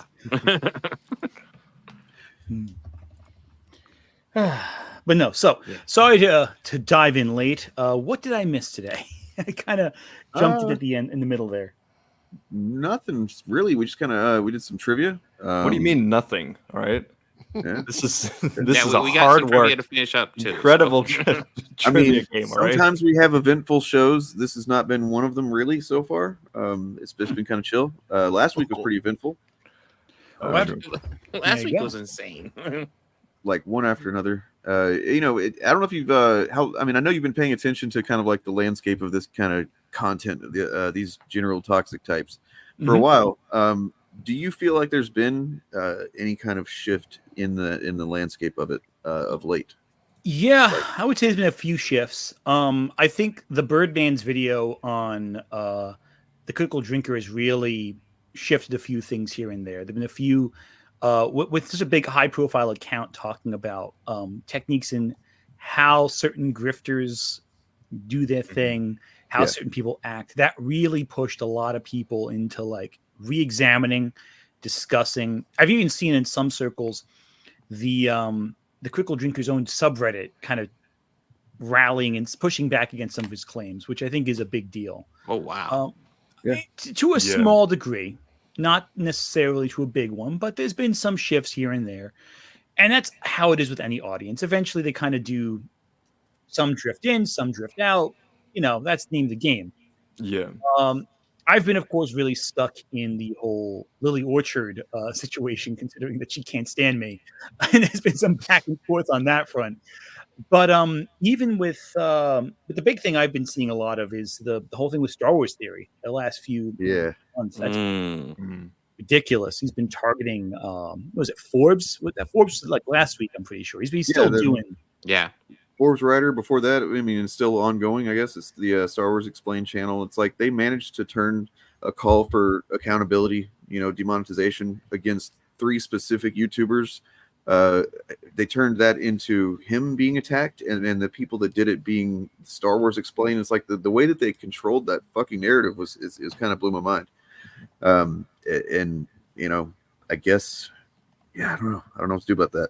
Well, what happens is when he talks, his audience responds. And the tricky thing with Star Wars Theory is that he didn't start off as a grifting channel. He started off as a genuine critical response channel. And I think that and over time, from what I've seen, he's fed more into that whole circle, like showing up with, the Friday Night Tights or whatever, Friday Night Lights or whatever, that whole circle. So I think it's been a gradual alteration of his channel, but it doesn't help that Star Wars is that one avenue through which a lot of the Star Wars is not consistently great. There's a lot of things with Star Wars that are problematic and messy and not that great. So I feel like it's a right ground for disappointed fans to go down the pipeline. Because Star Wars has never been as good as you remember it being. Whatever it might be, it's always been slightly worse than last year, no matter what last year was. Yeah. So it's a great ground for that culture. And a lot of those channels, and you mentioned about how like they transformed or some of them started out other ways. Yeah. If you go to these channels and you hit like oldest on their videos and go back to see what they were doing, most of the channels, if they're not newer channels, started out completely different than where they ended up with the grifty stuff. Like just going to Ryan Cannell's channel, if you go back 5 years, he's making sort of edgy videos, but not the outright hate content that he makes now. You know what I mean? 100%. Well, did you see Dead Domain's video on the Synthetic Man? Yes. Yeah. That whole thing was just the guy went down the pipeline in real time, like sharp down the pipeline, like further past, Yeah, Ryan Cannell and Geeks Gamers, but unique. Oh, So yeah. actually, I interviewed Dead Domain for the series we're doing. Oh, really? Oh, yeah. They're really cool. Oh, nice. Yeah. Awesome content. All, like the deep dives and stuff. The where'd they go in the cover? That CPAC. They did CPAC before that. It was the that hate church that There was the Catholic church, there was the one Christian church, the one satanic temple. No, they do some really good stuff. I have a lot of respect for Dead Domain. They were very generous to me when I was having controversy of my own a couple months ago, and I respect that deeply. I don't think Benny Johnson will be available now, but I tried to get an interview. Turning Point USA is going to be, I'm in Phoenix, and they're going to be out here in December. So I emailed there you go. It's like, hey, we want to interview Benny Johnson. And yeah, like I almost want to like just write back, be like, assuming he won't be available now because I got no response at all. Maybe. It's a possibility of that. No. I wonder if you've seen these clips here that I someone sent me these the other day, and it's pretty incredible. You know, just of a Star Wars theory, a few different examples of just kind of how they I guess he had a show with Mahler, and then I suppose Ryan Kendall was on there often as well. Mm-hmm. Yeah, but I recall seeing couple of that. incidents here, just like, oh man. Kind of reveals, the nature of what they know what they're doing, kind of thing. I think it looks like somebody's having their period and just decided to wipe it right by that lightsaber. I feel like there should be like I think it just means there's gonna be a lot of women. Oh, they're all gonna be synced up. That's what I think. He got back in for a split second, Ryan, and booted him right out again. He came in before I could give the punchline, so that's on him. But I think it's supposed to be just blood, and it's like, hey, this is dark and edgy, but gritty and violent. In an age of light, a darkness rises. Yeah. They don't just mean the skin tone of the main character. Wait, is River in this? Well then. Because we get introduced that they're really the best. Respect your pronouns, I must. That's the kind of fucking Yoda we're gonna get in this one. Does Star Wars theory just jump in and out of streams like this? Like, what's going on? I like clip that now. No, listen to what he says right here. This gives it all away right here. Oh, I think we got good. it. I like it. Can clip that now. All right, I wasn't in the frame. Yeah, I think you're good. Well, there you go. He doesn't want to be seen saying that because He doesn't want to be on there where Ryan does his shit. Yeah. I mean, and the thing is also, he knows full well that online it's not going to be the whole 10-hour stream they're gonna watch. They're gonna watch the 30-second clip. It's gonna go all over the place. Yeah. I mean, people don't know what else he said about the Acolyte. They just know he was talking about screws and like bolts and bricks and all that. They don't know what the rest he was saying. It's another one. I feel like those guys are great deflection. Like when I say those guys, I mean like Ryan and Heel versus Babyface and these outrageous guys.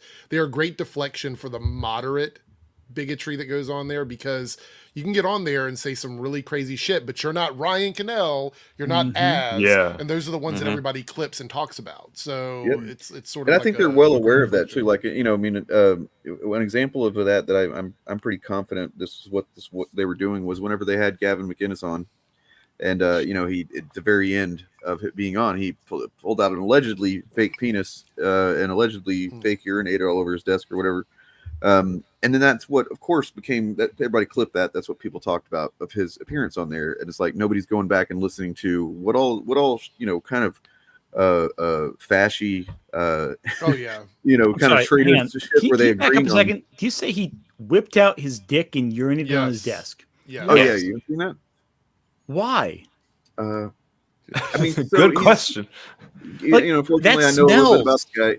That's just for a few minutes and ferments on the desk. I mean, just ruined perfectly good work. In that stream in particular, it's very clear that Gavin doesn't care about any of the shit they're talking about. He doesn't care about superheroes, doesn't care about Star Wars, he doesn't care about any of the shit. And so he's just there in the center of the screen to be present, and he seems really annoyed, and he stands up and just whips it out. There's really no Yeah, but like children do that when they're angry. Like the 4-year-old poops his pants to get the attention of his parents. Like, you don't pee on your wooden desk. That shit costs money. I mean, I guess you can afford it in super chats, I suppose, but like that shit costs a little bit of money there. Well, they wanted to act like it was fake, except when it happened, they took the stream down and edited the clip out, even though they're like, "Oh, this was fake." Well, if it wasn't real, why did you completely remove if the stream? you couldn't tell whether it was really a real penis or not, you just can't tell in the video. So therefore, like it, for all intents and purposes, you might as well think of it as real, because if for one, the point that we had about it was that it was not age restricted. The video, no, none of the content is. The good tell is if it's above a certain size, it was probably fake. It's probably the thing about for my whole thing about that was like, whether it was real or fake, that's still inappropriate to put on YouTube. Yeah. So Oh, God, like, 100%. the fact that it was even there, 100%. like, is just ridiculous. It's like 100%. You get in trouble on YouTube just for showing a little bit of too much ankle sometimes. Yep. Forget like you show a clavicle, forget it. You're demonetized. No, forget it. No way. It shows too, like having Gavin on, it just shows how like desperate these people are for like validation from people that don't give a shit about them. Like they want Matt Walsh to think they're so cool. But like Matt Walsh and those people like don't give a damn. They think this stuff is so stupid, so corny. And then like all the geeks and gamers get like riled up of like, why don't they get it? This stuff is cool and it's being ruined. And I'm just like, I think there's a little bit more to it, though. I think that I'm sure they want the approval of these guys, but at the same time, they also just want to signal to an audience that this is what they're about, right? Like by having Alex Jones on, by having Gavin McInnes on, they're saying to potential new audience members like, hey, these are our guys. We're about this shit right here. You know what I'm saying? I don't know. That's kind of how I've read that stuff too, but. Well, I'd also say to an extent, it's like any group that wants Senpai to notice them. Yeah. The moment Senpai notices you, it means you made it. It means you can get the good deals. You can get the bucks, the money. I think a lot of these guys are in it for the money. And oh yeah, you don't pull a move that demonetizes yourself if you think that it's going to if that's the end of it. They're thinking long term. They're thinking, or they're not thinking. It's one of the two. It's either 4D chess, or they're morons, and there's no middle ground. I know. I want to believe it's 4D chess because it's a less I frustrating. believe there's quite a few morons in there too. Yeah, there's some morons for sure. Or someone who's really dumb who thinks they're playing 4D chess. Yeah. There's useful idiots who like don't know why they're being paid to say the things they are, and then the Venn diagram is just so weird. It really is. Well, I'll tell you this too. Some of it is just ego. I think a good example would be Shadiversity. Someone like him, he's just saying whatever comes to mind, and he's not really thinking through the extent of what he's saying. Like he has a specific science that he understands, historical weaponry. That's his field. He knows medieval weaponry to the extent he knows it at. But when it comes to anything else, he's a wet match in a dark cave, and that's clear from his commentary. That's clear from what he says.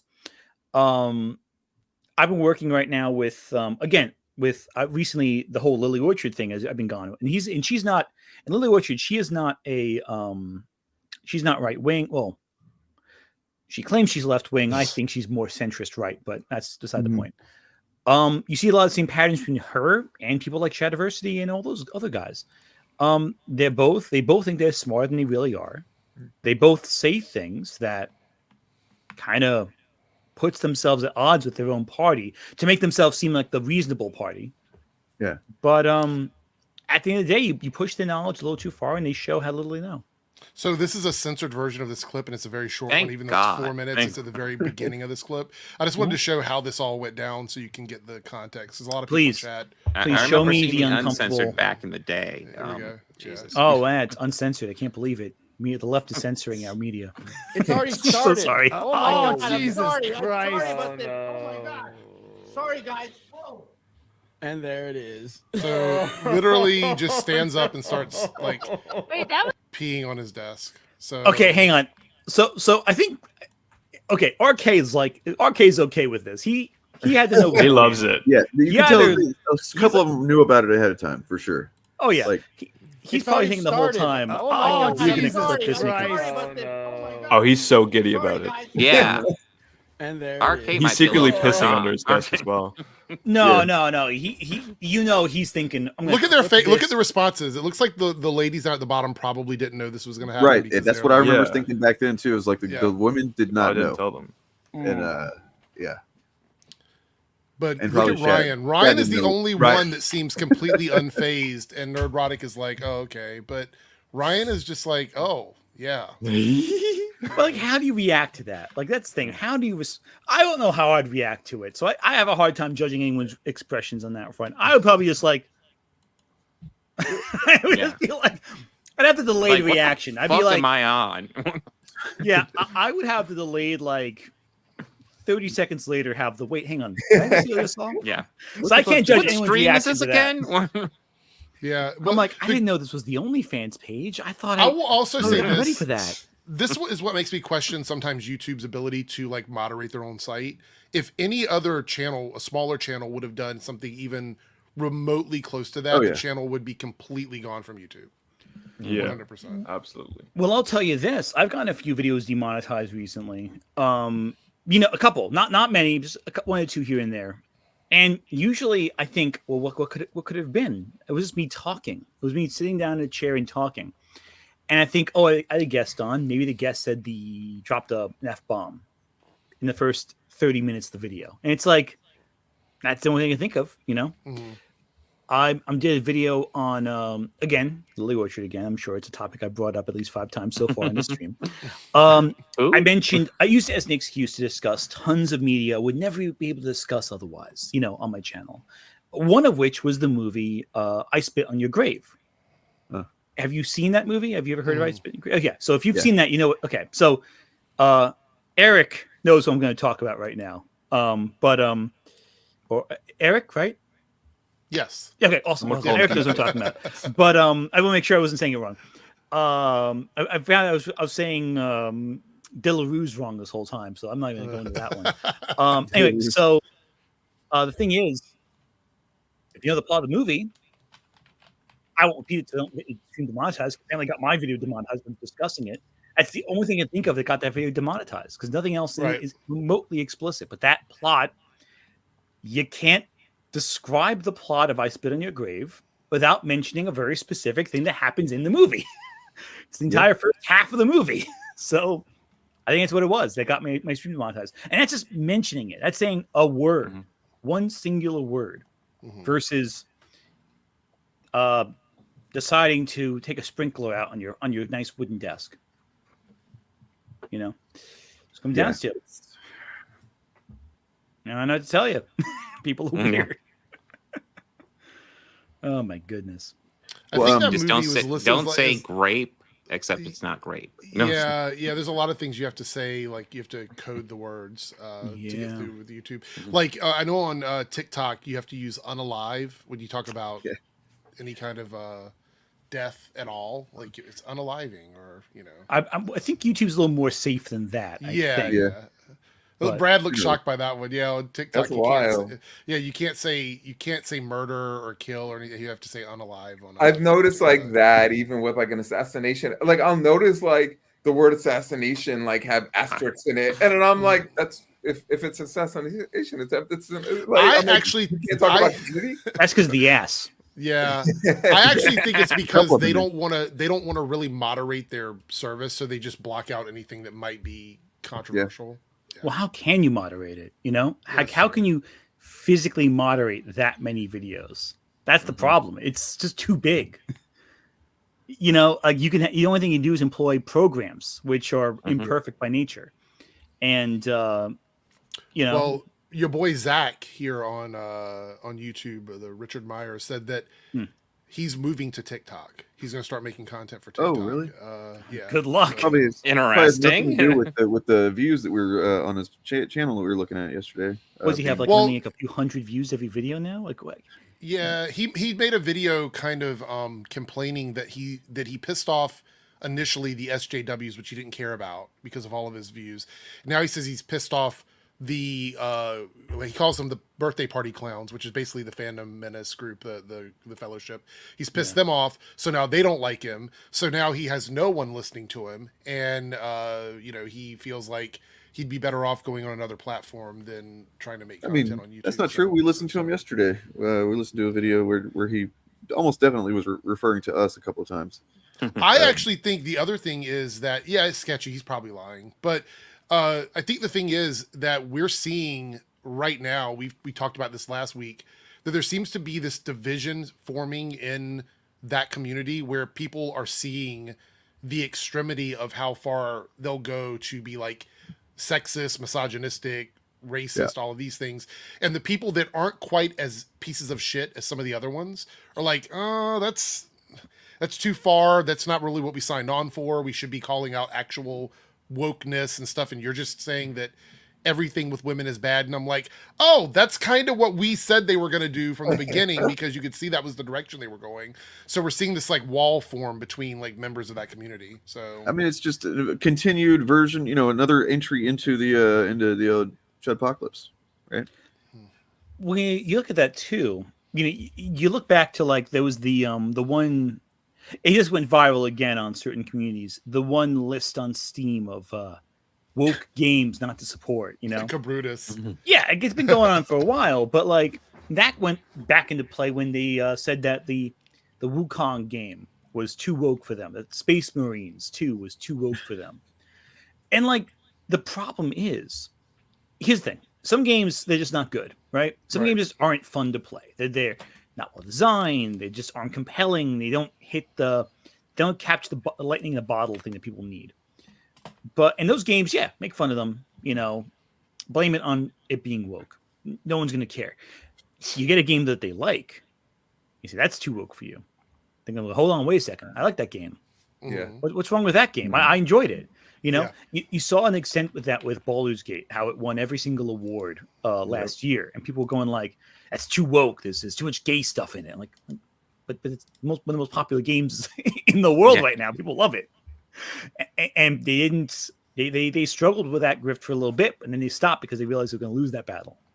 It's easier to make fun of a game no one's playing because the game just isn't appealing for whatever reason than a game they like. And the fact that those lists are targeting those games they like, well, they're going to be a little more. Like it's easy to hate on a Star Wars game. Star Wars is brand. Star Wars is there's a recognition there. Yeah. The moment you say something that they support as an underdog, that's when you get angry. Like what was it? Stellar Blade a while back. Stellar Blade, yeah. People were. The game is okay. It's a fine game. Yeah. But it just wasn't the. But when they played it, they were like, "Oh my god!" They got rid of 2 costumes where they showed shoulders. Yeah. By putting a slight amount of fabric on there, by changing it slightly, and that's too much for me. I can't take it anymore. They reduced their boobs to double E's.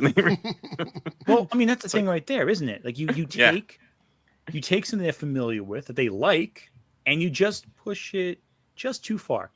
Yeah, it's like a minute difference. You can't even tell. Like you'd have to be minute. Speak for yourself. Oh, she has glasses on. That's it. Which I think honestly. Those are nice glasses. I like the glasses. Yeah, really good glasses. I also Grums. I don't know if you guys are familiar with Grums or not, but unfortunately, I am. I have. So he's a classy fellow. He was saying, and I think that he's like notorious for deleting tweets if he thinks that he's on the wrong side of some sort of argument. So he made a tweet where he said that the Ghost of Tsushima sequel, Ghost of Yotai, didn't look woke to him yet, but he's keeping his eye on it. And then he started to notice that people were going, oh, this is still woke. And then all of a sudden he deleted that tweet. I think it's gone now. And now he hasn't said anything about it. And the only thing that game that we know is female protagonists. We've seen like 4 pictures of that game. We know that it takes place 300 years after the original, and people are still complaining about it. And this is where one of the divisions is in the community, is that nothing about that game says anything woke or DEI or anything like that. But the problem is they're running out of targets. And so they have to pick anything and everything they can to sort of drag down. And you either get in line or you're an op. And that's the way it's going to be with these guys. If you're not on board with this, you're not part of the club anymore. And that's really where they are. Well, you see they've Especially, been targeting the voice actress for the main character in that Yeah. more than anything Yeah. else, Yeah. which is separate from the game. it's Because yeah, it's easy to point to someone who's a well-known, and she's pretty well known in the community of like in Dungeons and Dragons and voice acting. Like she's not a very obscure person. she's done a lot of stuff. Yeah. Ton of stuff, yeah. So you Yeah. get angry at Ghost of Tsushima, the sequel, whatever, for having one voice actress you don't like. Well, you Yeah. boycott a lot of It's- other things too. Like this whole situation with Ghost of Yotei, I mean, there's many examples that show just like the ridiculousness of these types of people, right? But like, because a lot of people were using, because everyone knew that soon they were going to announce Ghost of Tsushima 2, right? Like it was around this time, and a lot of people were using it, being like, "Oh, once this gets announced, it is over for Assassin's Creed Shadows." Which is also being bombarded for having a black samurai and a female character. And those are like the two playable characters. They're like, oh, Ghost of Tsushima 2 is going to destroy this. And then it comes out, and all they really know about it is that it's a new protagonist, right? It's from a studio that made an incredible game.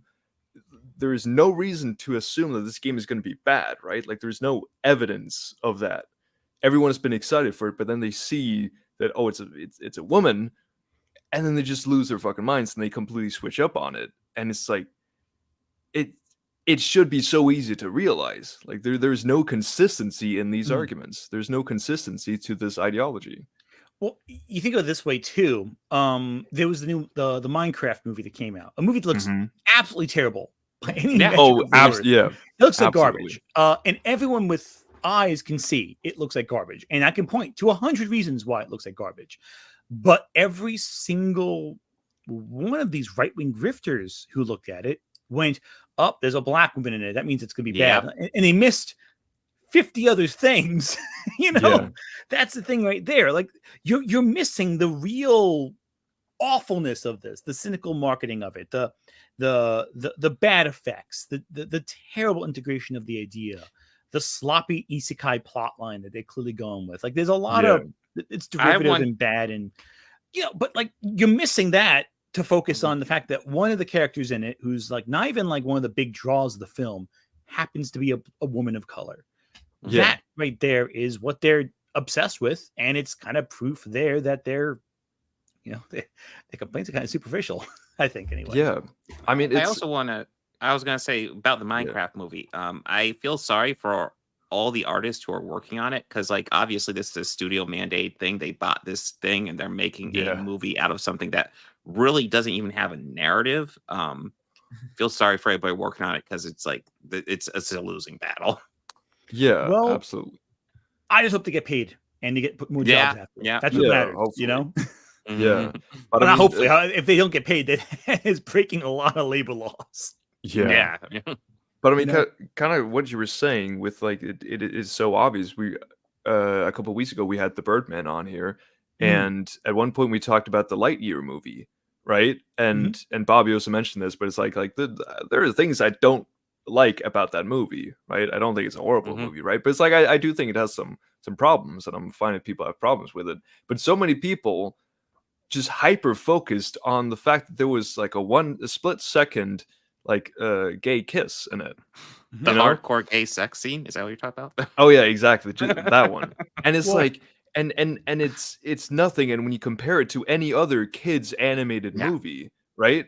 Like most of them have like a kiss in some shape or form. Some of them are like way more explicit, I mean, compared to like child movies. But it's like with the people who don't care about all of that and every other kids animated movie, but they hyperfixate on this one just because it's a gay kiss, like there is no other conclusion than the fact that you're homophobic about it. Well, I'll say this too, in regards to the gay kissing in movies. I always think about Sailor Moon, which is one of my all-time favorite anime. Personally, I love Sailor Moon. I think it's a great show. When it first came out back in the day, there was all this controversy about the same kisses in that show. There was Uranus and Neptune. There was Zoisite and Kunzite. There was Fisheye and all the guys that he was attracted to. multiple queer characters. Arguably, Sailor Moon herself. I did a whole video on Sailor Moon too about why I think all the characters aren't straight. There's any straight characters in that whole show. But that's a more of a theory than anything else. Point is, that whole show got a massive campaign of fans going, wait, why are we censoring all this LGBTQA stuff in the American release? Hell, they didn't even release the last season of the show because they realized how much they have to censor for American Airwaves back in the 90s, 2000s. Yeah. One of my all-time favorite anime. Fans back then campaigned for more gay. And now we have these same people, not the same people from Sailor Moon. They're all the fans back then actually have sense. You have these massive fandoms who are arguing, oh, everything's woke. There's too much gay in it. It's not, or Japan's not that gay. Japan's really gay. No, it's not gay at all. Meanwhile, Japan is the biggest pride march in all of Asia, in Tokyo a couple years back. Support for gay marriage privately, not publicly, is higher in Japan than almost any other country in Asia right now. It was just like anime in general, you know, obviously having issues and there's plenty of stuff there, but like there's many anime that also has a lot of progressive and you know, I guess it was like a pro LGBT material. You know? Oh yeah, some definitely, not all, of course, but some certainly. Not all. Yeah. I am a massive player of Final Fantasy XIV. I've been playing it since it came out, and that game is extremely progressive. It allows your characters in the game to wear almost any article of clothing. Doesn't have gender restrictions to most clothing. You can do marriage between any genders in the game. They do have items that reflect pride in the game. It's a very pro, like, non-censored game in terms of like what kind of communities you want to cultivate, things like that. And so this is why when Grums went after Final Fantasy XIV for a very brief moment, I'm like, you don't even play the game. It is an MMO with a community in it of people that interact with each other. You are a outsider trying to judge what people that are playing the game want. When this isn't like a single player game. It's not like it's, you know, a campaign. It's literally a community driven game. And that's when they changed. They flipped a lot of the stuff in that game specifically because people that were playing it wanted that to be what the game was. And so they went in and they changed it. And this is a game made by a Japanese company. Like it's just, you know, the idea of DEI being like this whole idea that like these firms come in and force games to change things. This is literally just like a complete smoke and mirror approach to like what goes on in game development. And Final Fantasy XIV doesn't have some firm coming in and telling them to make it more queer or whatever. This is what the developers wanted to do. It's what the community asked for. And that's what they did. And they can't rationalize that people who are making these games or writing these movies or making these comic books want to actually do these things. They always feel like there has to be another person out there offering them some sort of incentive to do it or forcing them to do it. They just don't want to believe that the creative people that are making this want these things to be there. It's so strange. I mean, on that front too, speaking of Final Fantasy, I mean, I played Final Fantasy XIV a bit, not like super into the community, so I can't speak to that. Though I have played it, just not kind of suck at MMOs. Like my problem is time commitment for that. I just can't. I love them, but I just can't. I lose patience with them. I don't want to tell you how much time I dumped into WoW. That's danger. I don't want to be like the South Park kids at the end of that episode. But no, the fact of the matter is, you know, there's Final Fantasy VII, which everyone's played, and that game has the scene in what is it? The carnival section, whose name I'm forgetting. You could be with Barrett. You can be with any of the characters. You can be with Tifa, Aerith, Yuffie if you want, but that's underage. It's kind of weird. Or Barrett on a date by the fireworks, and go on the Ferris wheel. They have the same romantic music playing, no matter who you're with. So even back, it was a joke option. Sure, it wasn't taken seriously. It was like the gag ending. If you couldn't get Aerith or Tifa, you dump with Barrett. But like, that's an example right there. He could date. They could date, and that was just. I think it's interesting because you say joke option, and I think that's a good point. Like if you look at comic books or movies or TV shows or cartoons or whatever, a lot of progress happens when you sort of allow people to laugh at the things that they're engaging with because they feel a little disarmed from it.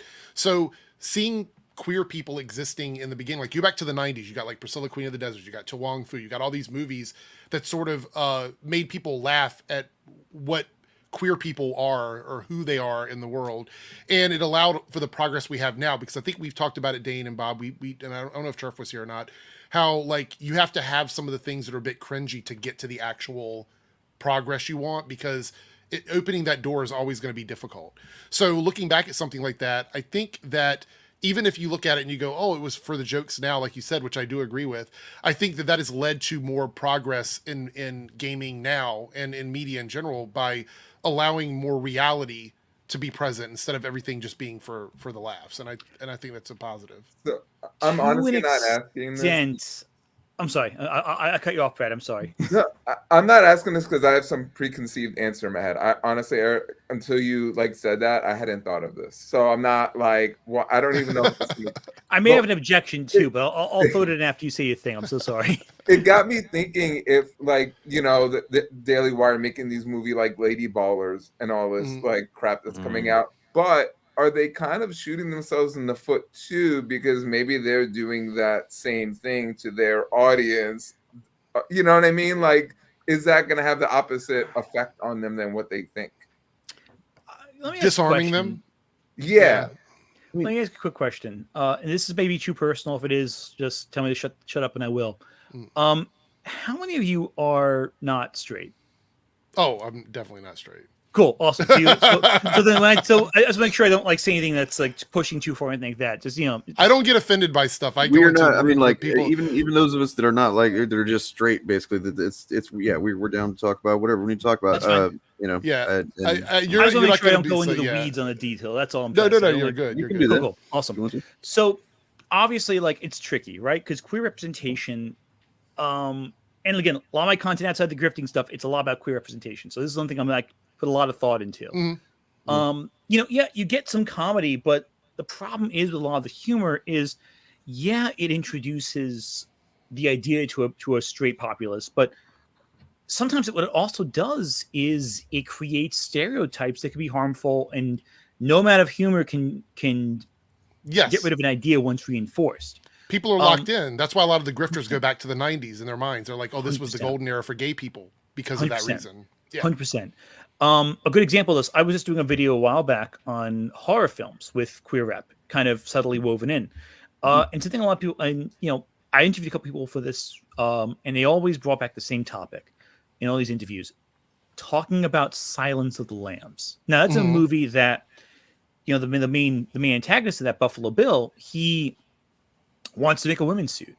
Puts a lotion on its skin. Yeah. Yeah. And Thomas Harris, the author of the book, in the text of the story and in the script of the movie, they emphasize, hey, he's not trans. He's not a trans person. He's just a psycho. Like, he's just nuts. But he's not trans. Trans people are passive. They're not harmful. They don't do any harm. There's no association with being trans and being a criminal. But you also get that accompanied with something like, say, Dress to Kill. You get that associated with even a gag movie like Ace Ventura. Yes. Or Naked Gun 3. Going back to Psycho, right?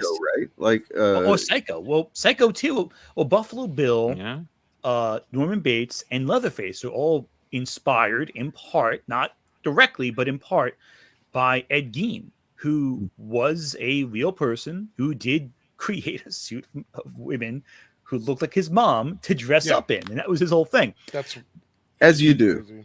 As you do. There's a lot with Ed Gein I can get into. He's a character. He's a horrifying character. He only killed 2 people that we know of. Did a lot of grave robbing, though. But he was one of the most famous murderers, not serial killers, because you gotta have over 3 to be a serial killer in American history. If you're from Wisconsin, you'll probably live nearby. Oh yeah, exactly. He wasn't pulling in Albert Fish numbers. And, you know, unfortunately, that's one thing you want to lose at. You want to lose at the serial killer game. That's one competition. And that one, the lower number is better for society. But like, he was a real person, and a lot of authors and writers and directors and anything else have used that example to tell less than flattering stories about trans people, about queer people. But then again, without queer coding and villains, we wouldn't have had so much queer rap. Well, that's what I'm saying. Yeah, like, I feel like you go back and you look at like the comics code, right? When they wouldn't allow you to tell those stories, and you end up with something like North Star, who had arguably one of the worst coming out stories that you've ever seen in comic books, with Definitely like up there. AIDS babies and stuff like that. And I'm like, okay, this is too much, right? So you have all that going on. I'm not a fan of Iceman's coming out either, I'll have you know. But that's well, a that whole one is other problematic because of the way they did it. Like, it's like, Yeah. why did you? Yeah. That's a whole nother can of worms. But I think they had their heart was in the right place. If they would have used they that needed someone. to They tell, needed a gay tell person to be a that. story about it, but that this would've been is one thing, like- this is the dichotomy of like the chuds when it comes to this. And I want to answer Brad's question with this as well about the whole, like, how if it disarms them with humor with the Daily Wire stuff and everything, is they say that what they're asking for is more authentic, true stories of just people living in the world. So that would tell me that in order for that to happen, if that's truly what they want, is you need more people at the top end making these stories, people that have lived the queer experience, people that understand what it's like to be trans, understand what it's like to be gay, bi, pan, whatever it is, writing the stories that you're making, because otherwise you end up with a sort of perception of what that is, which is fine. If you're a writer and you want to, you know, write from your own point of view, it's fine as long as it's not going to be harmful to someone.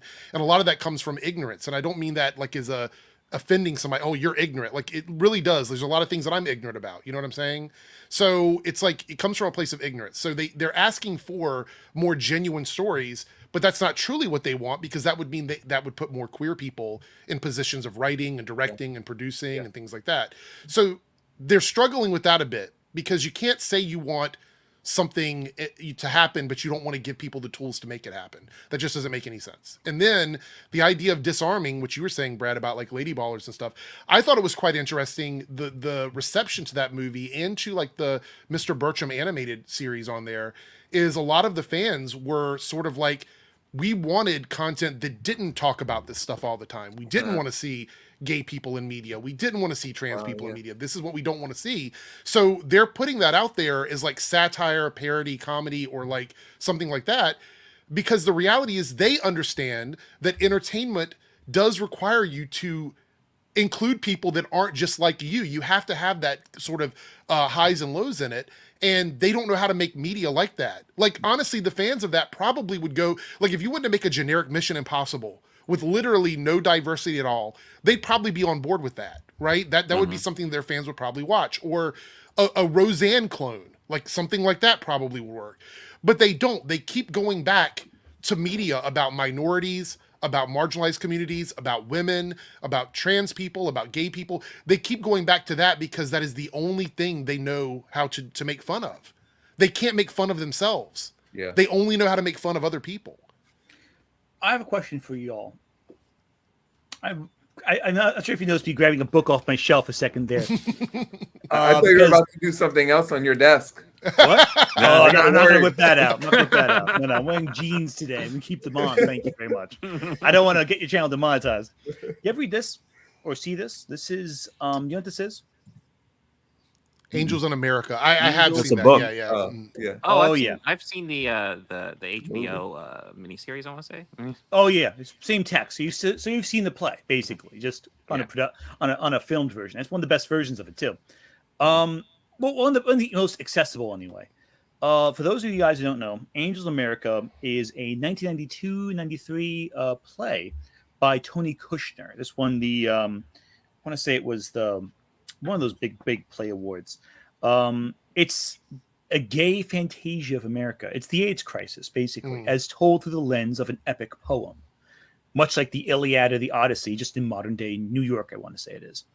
2-part play. It is a masterpiece. If you've I never got to see it, unfortunately. So. Oh, watch the HBO version. It's on streaming. Is it good? Yeah, it's good. It's Is it excellent. good? Okay. Oh, it's excellent. Yeah, it's if Zaslav hasn't making it off of Max, watch it. It's fantastic. But it's a great epic narrative. 92. This was the same year. This is right after Silence of the Lambs came out. So the idea that we have not had great literature about that. Go back to Howl, that's like the Beatniks. That's the 50s even, you have some great queer literature that exists. And not just like, oh, it's like a coming out story. Oh, they're just gay and they want to have a romance. No, this is like high end narratives And when people act like, oh, this queer stuff only started like 10 years ago, 15 years ago, 20 years ago, there is so much great literature. Hell, go back to Walt Whitman. Half his poems were about him having some fun times in the woods. Right. Bram Stoker wrote erotic letters about his fantasies of Walt Whitman. Wow. Mary Shelley wrote about wanting to be with other women back in the 1818. There is so much queer literature people do not know about that exist that have taken root in the foundations, the bedrock of society. Hell, Frankenstein, the whole story of Frankenstein is a queer story. It's about a man who creates life on his own without a woman. In the film version, it's him and a guy, Fritz. I think the assistant in the first Frankenstein film is Igor comes later. It's just two guys living in a house making a baby together. There's nothing straight about that. And James Whale, the director, was an extremely gay director, and his gayness is evident in all of his films, not just simply. Yeah. I see the comments that mention the oldest story ever. Epic of Gilgamesh. It's two men with a very close relationship who sleep together without clothing on. I actually think that the grifty guys have a trouble with any real, and this is no offense to some of the media they review, but like high concept stories, like things where everything is not so overt. It's always like some sort of subtext, or even if it is in your face, it's too highbrow for them to understand. Because I truly believe a lot of the issue they have is their audience is media illiterate. Like a vast majority of the people that follow their content are media illiterate. Are they media literate is the question too.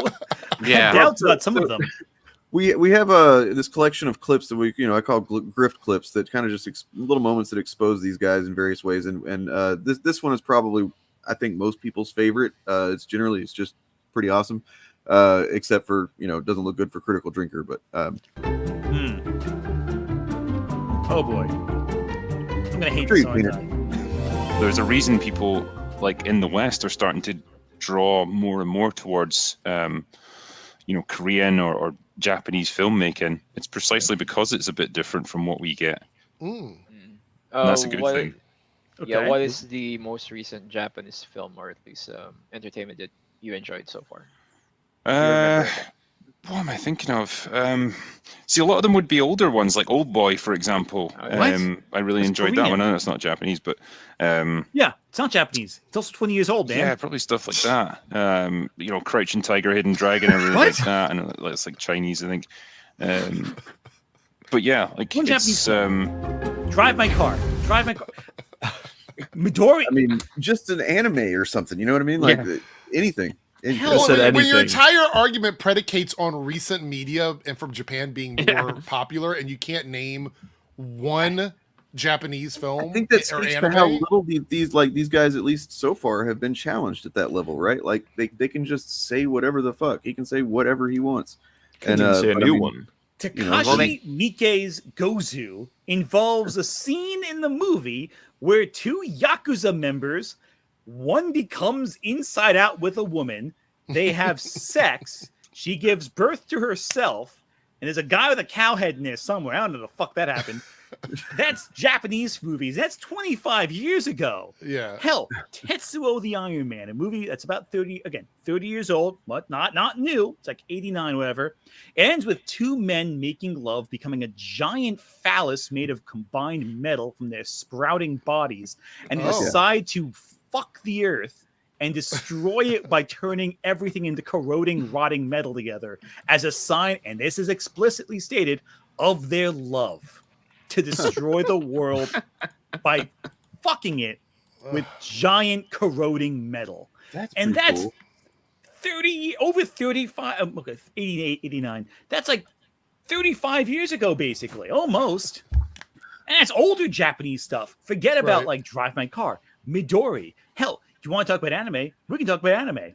One of the most popular anime to not be a shonen series in the last 10 years was Yuri on Ice.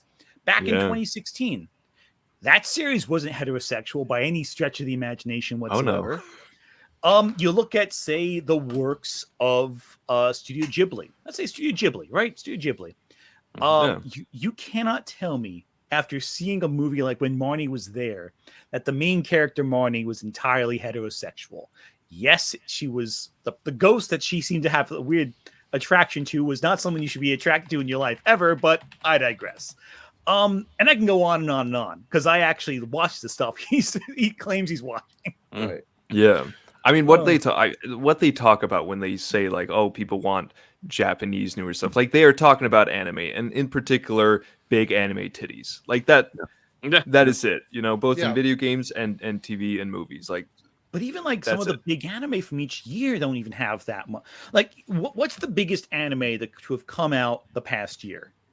It's Delicious in Dungeon. Delicious in Dungeon is by far, I think, or Freerun, one of the two. You can pick and choose, but both are very sophisticated, very intelligent, and very entertaining shows that feature a diverse cast of characters, all of whom are different, all of whom break the mold of the stereotypical like weeb stuff people always like think of when you think of anime. Yeah, and even like the stereotypical weeb stuff, a lot of it isn't nearly as fetishistic as they like to think it is. You take, for example, I'm sorry I'm dominating the conversation. That just found a way to piss me off more than I expected. Yes. It's almost like Critical Drinker doesn't know what the hell he's talking about. What? Who would have thought? What? I'm sorry, I didn't hear you correctly. I just said it's almost like Critical Drinker doesn't know what the hell he's talking about. Yeah. What? Yeah. Well, here's a question. When was the last time Critical Drinker ever reviewed an independent film? Oh, that's a good question. That is a good question. I looked on a stream recently because it was a discussion I had. Again, this was, and I don't want to put anyone on blast in the stream. I was talking to some other people. I was a guest on the stream, and Critical Drinker came up and they said, "Oh, well, he reviews independent films on occasion." I'm like, okay. So I looked on and he does. Well, I took it as an authentic question. Like, okay, I thought he did. So I opened this thing up to find the movie he was talking about to discuss it. And I didn't even say it on the stream really because I didn't want to embarrass the person who said it because, but I couldn't find an independent film he worked on. He reviewed for a year. I found one eventually, and it was one of A24's films. Which, an A24 film you talk about, that's great. A24 is fantastic, but I was about to say, how many fucking videos he made. Yeah. It was like a year basically, and he had mentioned other films that were like, like The Kingdom, which is an older foreign film, yes, older, not recent, but it's also something that was vetted through public opinion before he got to his perspective. Yeah, he did a review on Dune. Dune's pretty mainstream. Dune's not an independent film. That's Warner Brothers. But if you count his videos, they're almost all about Star Wars or something, some superhero thing, or some Disney thing is what they are. He's a Disney adult. I call him. He talks more about Disney than I do, and I like Disney. I mean, at least they're outputting. I like the company sucks, but like it's absolutely one of those things where it's like Critical Drinker has like just this giant freaking platform. He doesn't have to do this all the time, but like just go to a film festival, pick a movie you really like, and give it a shout out. Like he could really make a young filmmaker's career. The thing is, absolutely, he could make a lot of people. They already gave away their game when they have talked about the fact that talking about anything positively tanks on their channel. They've already said that. They know that their viewers come there to be angry. That's why they show up on their channel. They want that outrage.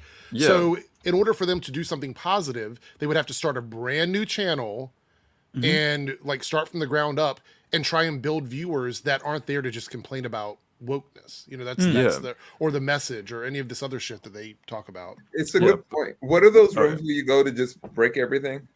Well, here's a movie too that. Well, here's a movie. Well, here's a movie. It's about 5 years old right now, but here's a movie they could talk about very easily. VFW.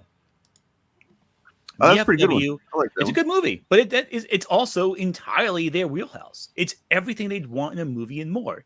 It's about older, military guys, and these drug addict guys who are like. It's been a while since I've seen it, so I'm America. Yeah, it's a great movie. It's like Grindhouse. It's a Grindhouse movie. It's fun. I forget the specifics of it, but I remember loving it. It's just essentially some drug has taken over the population, and all the younger people in the area have just become these crazed monsters. It's I good. think the issue is that what a lot of them do is problem-centric sales. They're trying to sell their merch and their product on the back of everything else being awful. So if they offer actual movies that are good, that are not something, it's not something connected to them, it's not merch connected to them, it's not them telling you about the movies, talking about the movies. I believe they've created this entire ecosystem of people who don't consume media, they consume people talking about media. And that's the only thing they care about, is going there and hearing them confirm their biases, you know. It's become more and more common to talk to somebody or hear from somebody that's just like, they don't watch the movie itself. They've watched plenty of content about someone talking about and the they movie feel like they've watched the movie because of that. They feel like they've I mean, the movie because of that. Why waste 2 hours watching a movie when you can spend 8 hours listening to an EFAP on it? Yeah, true. I mean, the thing also is this, you know, like with the YouTube ecosystem, right? There's a lot of films out there that people just watch vicariously through reviewers discussing it. And it's not just EFAP, it's not just the right. We do it, the left does it too, you know? How many people are actually gonna go out and buy a ticket for God's Not Dead 5? But how many people are gonna watch a video about God's Not Dead 5? Because you want to know what it's saying. You want to know what the other side is saying. And you know, I firmly believe that if you want to form your own opinion about a movie, you gotta watch it for yourself. I'm not gonna say that everyone's gonna watch it, but you know what? You gotta watch, and you know, you gotta pick and choose. They take advantage of ignorance. You know, that's the I was thing. just gonna say, I've actually sat down and watched God's Not Dead. It is quite bad. But it's bad. It's very bad. I've also seen Dinesh Souza movies. They're quite bad too. And they do it with comic books too. They do it with comic books. So like this recent video clip that I talked about on my channel was Eric July and Heel versus Babyface talking about the current Fantastic Four run, which is the Ryan North run, right? And Ryan North is a writer who has been writing in comics since, I want to say, early 2000s, won tons of awards, worked on lots of different projects. And, you know, he's part of this current Fantastic Four run. Now, you don't have to know a lot about Fantastic Four. Most people understand the basics of those characters. They've seen the movies or they've seen the cartoons. They know them. They understand them. So they're kind of going back to like this more classic feel where the team is just the family out doing things. And it's been quite good. It's on issue 24. I think 25 is the most recent issue. But there was this thing by this outlet called That Park Place. Are you guys familiar with That Park Place? Okay. So That Park Place is the spinoff of Bounding Into Comics. It is literally another like sort of propagandist site that just pushes a Christian narrative of media. And so everything is always that way with them. Anyway, so they're reading an article about this comic book based on a couple of pictures that they posted because Johnny Storm supposedly was hooking up with an alien bug from a weird planet or whatever. And he's want to do. He always hooks up with someone. So even on the surface, most people would go, well, that's not really weird. It's a comic book. Stuff like this happens. It's not too out there. But they made entire videos complaining about this because the bug didn't look like a sexy woman. They wanted the bug to look like, Gamora or something like that, right? They didn't understand. So they went on to make all these accusations about the writer. Oh, he's just inserting his fetish into this comic book and all this other shit. And I'm like, yeah, right. They're like, they're normalizing it. Normalizing what? What are they normalizing? Like, I don't understand. So they would never survive in the Mass Effect fandom. They all want to have sex with aliens. So they're going off on all this, but get this. The two videos that they made are completely wrong because they didn't read the comic book. Number one, not an alien. It is a species that evolved on an alternate Earth. So these are typically like Earthlings just from another Earth. There's no relationship formula. It could be. But even so, the argument that this wouldn't happen in a comic is a little ridiculous. I mean, this kind of stuff happens all the time. I mean, Deadpool's it's with alien fuckers. Right. But I wouldn't even argue that it's the fact that it's not an alien specifically. It's the fact that they didn't read the comic. That's the part that's more frustrating to me. They didn't read the story. And then they go on to like smear the writer. They go on to talk about they're doing this to tank the Fantastic Four movie that comes out next year, which has nothing to do with this comic book. But keep in mind, it's also issue 25. So my question is, did you read the other 24 issues? Of course not. No, they didn't. And the other 24 issues are just really good stories about the Fantastic Four. This one with the alien bug in it is the one that they chose to talk about. So it tells me that they only care about the stuff that these websites put out there. They're not reading this stuff. So they're complaining about stuff that the current readers are buying and they're engaged with when they haven't picked up this comic book in this run has been out since like 2022. So they haven't read this comic in 2 years and they're mad about an issue of this comic book. So they have a bunch of people coming into their comic section of their videos, coming into my videos complaining about it, saying, oh, nobody wants this. Well, clearly they do. It's on issue 25 of the fucking run that it's on right now. Mm-hmm. The thing also is the fact that he had any issue with Johnny Storm hooking up with anything. Yeah, proof that within the comics. Johnny Storm. Well, the other thing is that, like, if you look through, I actually went through and looked at his love interest. He's been with like 20 different people. Like, come on, this guy gets around. Exactly. Like, that's not even the first non-human he's banged before. So, like, yeah. I mean, if only these people had done more trivia competitions, maybe they'd know some good stuff. Oh, that's right. Segue, yeah. I see where you're going with this. I was going to say, I have to jump out in a second, too, and I know, Brad, you also have to go soon. I will want to say it's been such a pleasure chatting with both Brad and Ant here. I do appreciate you guys being here, and, of course, my buddies here on the Shillcast. But, Brad, I did shoot over an email to you, so I can't wait to hear back from you. Thank you. But I'm going to jump out of here. I know you made a really cool thing. We didn't get back to it. Maybe we'll pick up on another day. I don't know. That's fine. I can always make a new one. Okay, all right. With easier questions next time. Anyway, I do have to go though, so I will. I'll catch up with you guys later. Have a good day. Later. We'll chat later. It's not really that you need easier questions. You need a mid range. It's so hard to open super easy or super hard. I think so too. But I mean. If you guys want to complete, I was going to say before I jump off, I got to get a sports question. All right, sports. I'm so curious. I didn't get any questions, so I don't know what's going on here. Yeah, and I mean now the first place has opted out, so good, we have a chance. The race is wide open. Victory is mine. We could. I could stay on till the end. We don't have that many left. What is it, like 2 more rounds, probably? Yeah, like 2.5 more rounds. Yeah, we can go quicker. I don't need to commentate on all of it. All right, wait. So who? Oof. Oh, who's I do not remember. What was the last? Is there a way? It was Edger who did the last one. So Eric is gone.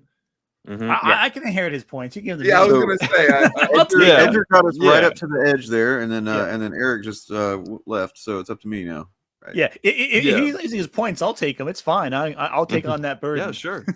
No, these are what a terrible curse. No, put me on 0. It's unfair. Otherwise. I'm gonna go. You're just gonna be horror movies for 300. Okay, you're gonna do horror movies for how much? 300. And how much? How does this work? Do we have to do first come, first serve? We call out, or is it like you? Yeah, you choose one. Next round, when there's some more left, I'll introduce something with stealing. So you just got to be quiet, and he has to. Yeah. All right. So Dane, your question is, what is the name of the fictional high school in the original Scream movies? Oh fuck! Is it Hills? Fuck, I should Hillsboro? know that. Hillsboro? Is that it? Hills something? Hillside? Hillsboro? Fuck. Yeah, you're really close. Yeah, very close. It is Woodsboro High. Woodsboro. God damn it! All right. Yeah. Well, I should know that. I should. Yeah. All right. Slasher. That's a good one. So now it is Bob. You know what? I haven't done any Marvel DC, and a 500 is probably going to kick me in the butt. But let's go Marvel DC 500. Well, you never know. So far, all of these have been very hard. But okay. What does Jarvis stand for in the MCU? Oh, shit. Good luck with that one.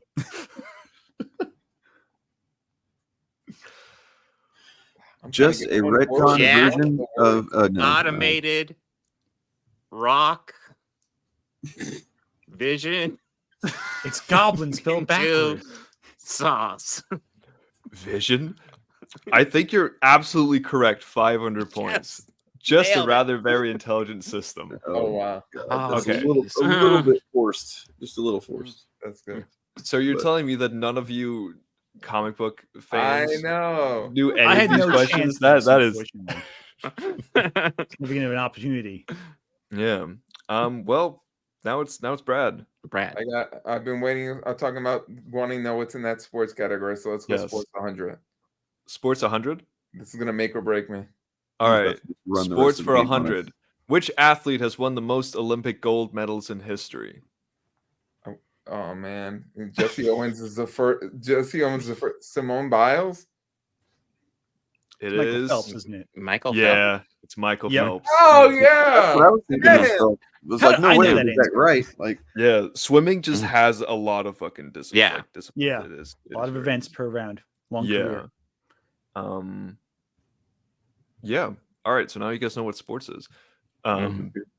It is Ant. Your first opportunity. You're after Horror inheriting 500. 0. Horror 500. Horror 500. He's trying to Okay. put the nail in the Going coffin. bold here. Yep.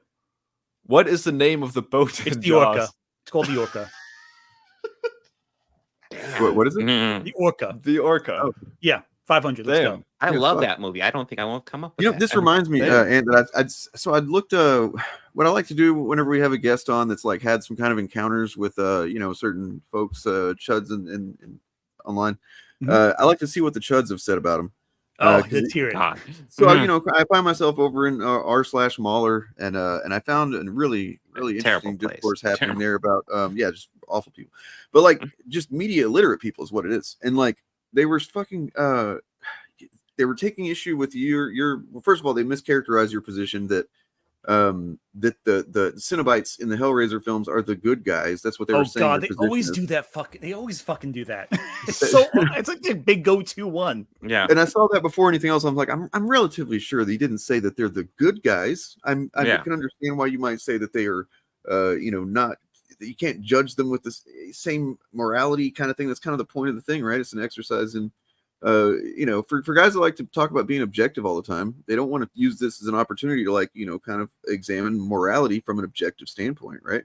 Well, I've said a few things. I've said that the Cenobites are not evil. They're kind of beyond good and evil. They're so twisted by their experience and so disturbed by what they've transcended beyond that categorizing them as good or evil is just the context is completely and they literally So you're saying they're the good guys. They're the yeah. Well, They were saying that they actually are like they're essentially applying fucking a Christian theology lens to it and thinking that these are literally demons from hell, and it's like that they explicitly state that's not what they are. Well, it depends on what continuity. In the Scarlet Gospel, which a lot of these folks who have not read or seen Hellraiser with Hellbound Heart, they always said the Scarlet Gospel. Pinhead becomes the Hell Priest, so to speak. But the thing with the Scarlet Gospel is it's not in the same continuity as the mainstream Hellraiser stuff. Even in terms of the book, The Hellbound Heart, it's in a separate continuity. But beyond that, I also said this.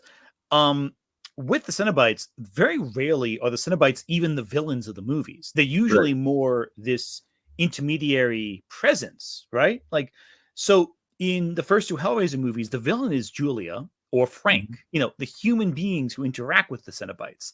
And the Cenobites are like this neutral third party that they're brought in at the last act. They do stuff, but they're more like they're more like the god coming in to influence the tragedy of the story. They're not the villains, they're not the heroes. They're just side characters. The only movies of Hellraiser where the Cenobites are the main villain are 3 and 4. Everything else, it's a human villain who interacts with the Cenobites, because the Cenobites are just too they're too beyond what we consider to be morality. Because what do? You're gonna fight you're gonna fight a big demon who can like shoot chains at you in 5 seconds. It's pointless. That's not as interesting as the human tragedy surrounding the box, I think. But like what's interesting too is that in Hellraiser 5 and 6 and kind of 7, the Cenobites do become sort of this figure of passing judgment on the human protagonists. But the problem is that's not what they're talking about. They're not thinking, the complexities. In Hellraiser 7, the Cenobites. Well, aren't those the ones that get really, really, really just kind of bad too? Those sequels. Yeah, they're terrible. They are truly painful to watch. Just watch 1 and 2 and the remake, and maybe 5. That's about it. Everything else 3 is has not some entertainment value. It's one of the. I think the first one I saw was part 3 when I was a kid. So you know. Three's but- fun. Three and four have moments. I don't personally like them, but like they have moments. Three has that. I mean, church you know, scene. the lady banging the dudes on top of the dude and her flesh gets ripped off and stuff is, you know, that kind of left an impression on me. So that like valid. You know. That's fair. The nightclub scene's pretty cool. I just don't like Hellraiser 3 because I feel like it cheapens Pinhead too much. I think Pinhead's a great, like, complex, almost like Shakespearean character. Yeah. And I feel like 3 and 4 just kind of cheapen. You mean that it kind of cheapens him that he goes around and like gives a dude some CDs in his head or whatever, and like I don't know if I love or hate that. It's so stupid, but I kind of dig it. I love the guy. He's the cameraman. He gets a camera shoved in his face, and he just impales people's heads like nuance, subtlety. Oh yeah, I love that very shit. subtle. But no, yeah, I don't think the Cenobites are the heroes of Hellraiser. I'll just save you that trouble. I think they're just great. I didn't figure that was the case. But what's funny is that then they didn't show a screenshot of you saying literally what you say about it, and then they're like, "Yep, that's what he said. That they're the good guys." It's just they're very easily convinced. It's like easily swayed. So they don't even watch like the first Hellraiser and understand like. Well, the big thing online was that they were saying I was defending that they were saying the Cenobites are assault people in terms of in a very specific way. Which, if you've seen the Hellraiser films, you know that they're not really even interested in that stuff. They're interested in torture. They're interested in pain. Yeah. They're not interested in like actual traditional ideas of sexuality. They're just interested in torment and the furthest experiences of pain. But they do ask for consent if you open up that box. Technically, that's consent. All consensual. Not informed consent, but it's consent. Yeah. Yeah. I mean, yeah. So what I Yeah, watch that gathered remake from again. this That's is pretty that a horror buff got the 500 question correct. In seconds, yes. Yes, and it's now front of the pack, and we move on to Dane. I'm sorry, Yeah, Brad. How much time do you have left? I'm good. I'll finish this up and then I'll jump off. All right, we'll try to be quick. Thank you. No, I appreciate it. Thank you. It's me. My turn. Yes, it is you.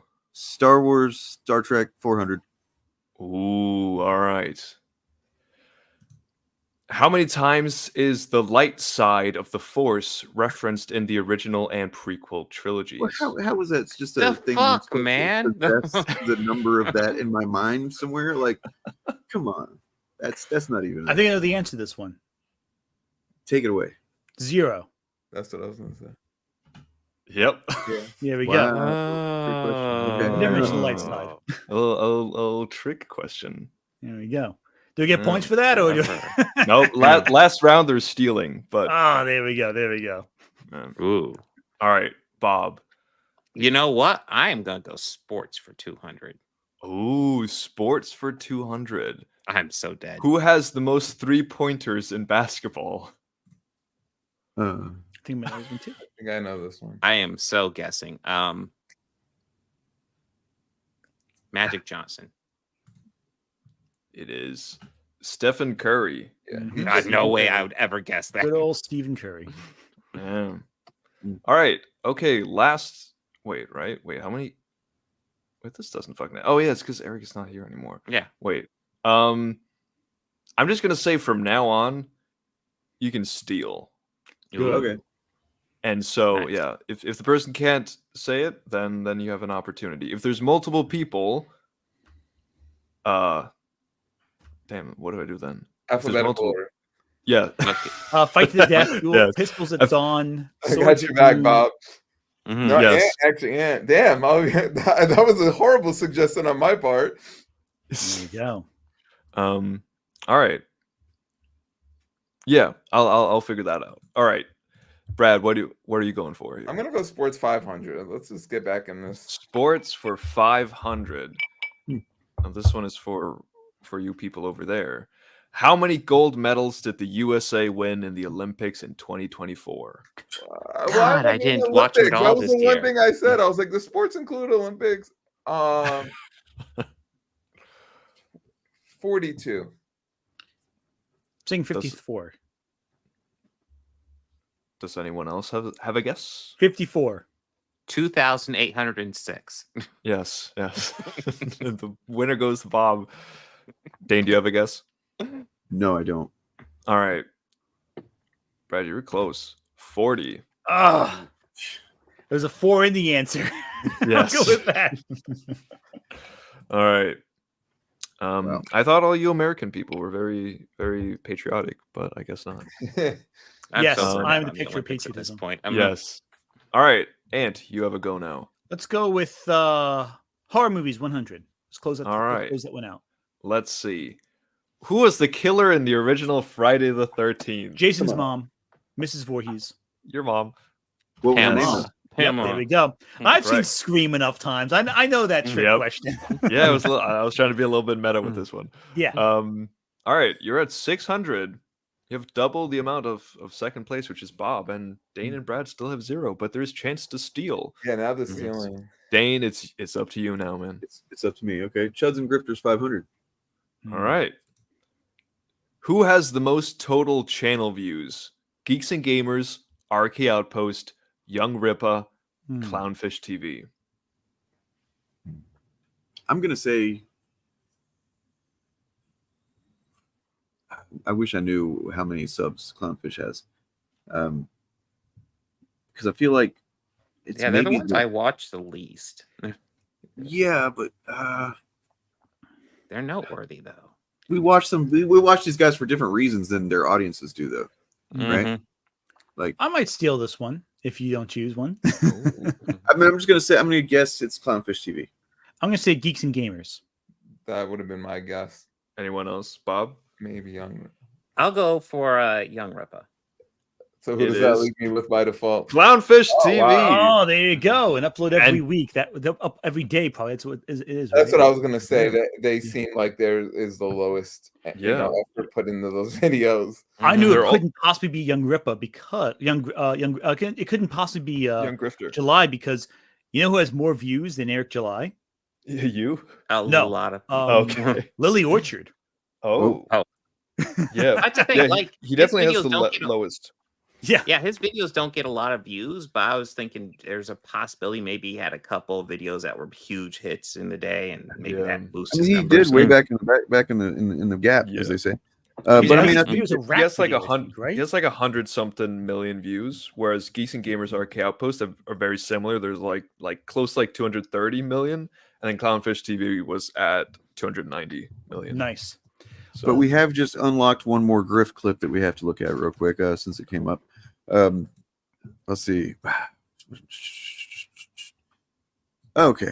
Yeah, we're I guess Eric July felt like he needed to I don't know. What do you think, Bob? Which one should I use? Show. All right.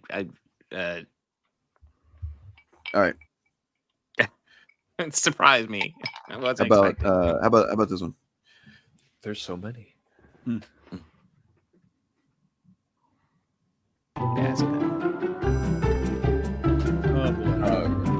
Have a million spider folk, which doesn't even make sense when you consider Peter's origin. I define everybody that's not Peter Parker as an unoriginal Peter Parker. Talking about Peter Darker.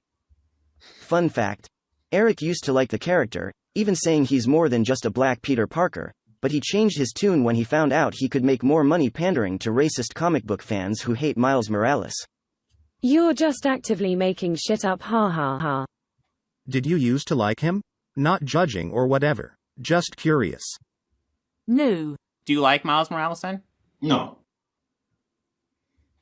Yeah, some characters have been written decently that are of different races and have suited up in the suit of a hero or a version of that hero. One of the more obvious is Miles Morales as Spider-Man. You're just actively making shit up, ha ha ha. Miles Morales has his own background. This is far better than just simply making Peter Parker a black guy. Talking about Peter Darker. But Miles is an exception, make no mistake. I define everybody that's not Peter Parker as an unoriginal Peter Parker. And it will always be preferable to have another character with his own unique skill set, unique art. This is far better than just simply making Peter Parker a black guy. They just can't help themselves, can they? No. If they just stop talking I mean, him in particular, man. Like he's the guy that like. Once I started covering him and he was responding to every literal thing, basically I was saying, I was like, oh my God, he's really paying attention, huh? And he would just, every time he opens his mouth, he says something supremely stupid. He's very insecure in himself. Yeah. What was the one thing that they were saying that if for a while, like anyone who commented on his arms, he'd get very insecure about it, which his arms are fine. He has normal looking arms, but for whatever reason, if you mention his arms, he started getting all anxious about it. I don't understand it. He's got maybe more shoulder hair than the average person, but nothing inherently. That's whatever. I would make. I mean, it's one of those things where like I would never think that's a thing you're insecure about, but like he was fiercely insecure about it. Yeah, he should stop wearing all the tank tops. Then maybe I don't know. Yeah, you know who else is insecure? Bob, because he just got overtaken by Dane. God damn it! Trying my absolute hardest to keep us on track. We are clearing this out. We're going 100 for. So we're not getting to guess the grifter today. Is what I'm taking from this, right? I mean, I'm still game. I don't know how long people will be up here for. I'm gonna have to leave after this one, but I mean. Oh God damn it, Turf. But I mean, 3 people. That's I'm good for whatever. Until I eat food, when I have to put food in my mouth. Nice to function. How dare I? How could you? But yes, monsters. All right, Bob. Yes, Star Wars Trek 100. Ooh, you got this, Bob. Double points. Which character is the first to speak in Star Wars? This could get you to the same amount of points as Dane right now because I'm going to steal if you don't figure this out. Ooh. It's Vader. It's C-3PO. Shit. You're right. It's C-3PO. Stolen points. I'll take those. Was it 200? Thank you. Yep. There we go. 800. The same as Dane and Bob together. But now, unless you count Qui-Gon Jinn as the comments. I saw the comments. Oh God. Qui-Gon. Oh no. Depends on what your definition of the first Star Wars is. Who was the first person to speak in Acolyte? That is true. I can tell you that one. Everyone could be correct. All right. The underdog, Brad. Sports 400. Sports 400. All right. No more Olympics. What basketball team won the NBA in 2023? Oh my God. Okay. It was the Celtics. It wouldn't. Yo, if I had Don't you literally work for the NBA, dude? Like, I know I could get this one. I'm just like panicking now. This question is in here because someone told me that you like basketball. Yeah, like I have know no clue about anything basketball. Like that's why there's. It's like when someone tells you to be like funny on the spot, and you're just like, yeah, who would the defending champions be? Oh, the Nuggets. It's the Nuggets. Yeah, I love when I saw that. I knew I just needed to like calm myself to get my thought. I'm like, I can get this one. All right. It's actually getting interesting here because even if like Ant wins, right? He has a lot of points. The loser is still. No one wants to be the loser, and currently Bob is the loser. I also showed up halfway through this game, so I'm not. That is true. You don't have to rub it in. Jeez, you showed up when most of the horror movie questions were gone as well. I know. If I was here when that started, I would have gotten all of them. Yeah, and Bob, you're very unfortunate going first because you don't get to answer a question. You have to steal to not lose right now. You can do it, Bob. Wait, whose turn is it? It's actually Ant. Okay. I'll do Chuds and Grifters 100. Ooh. This one I might lose this one. This is a little bit awkward.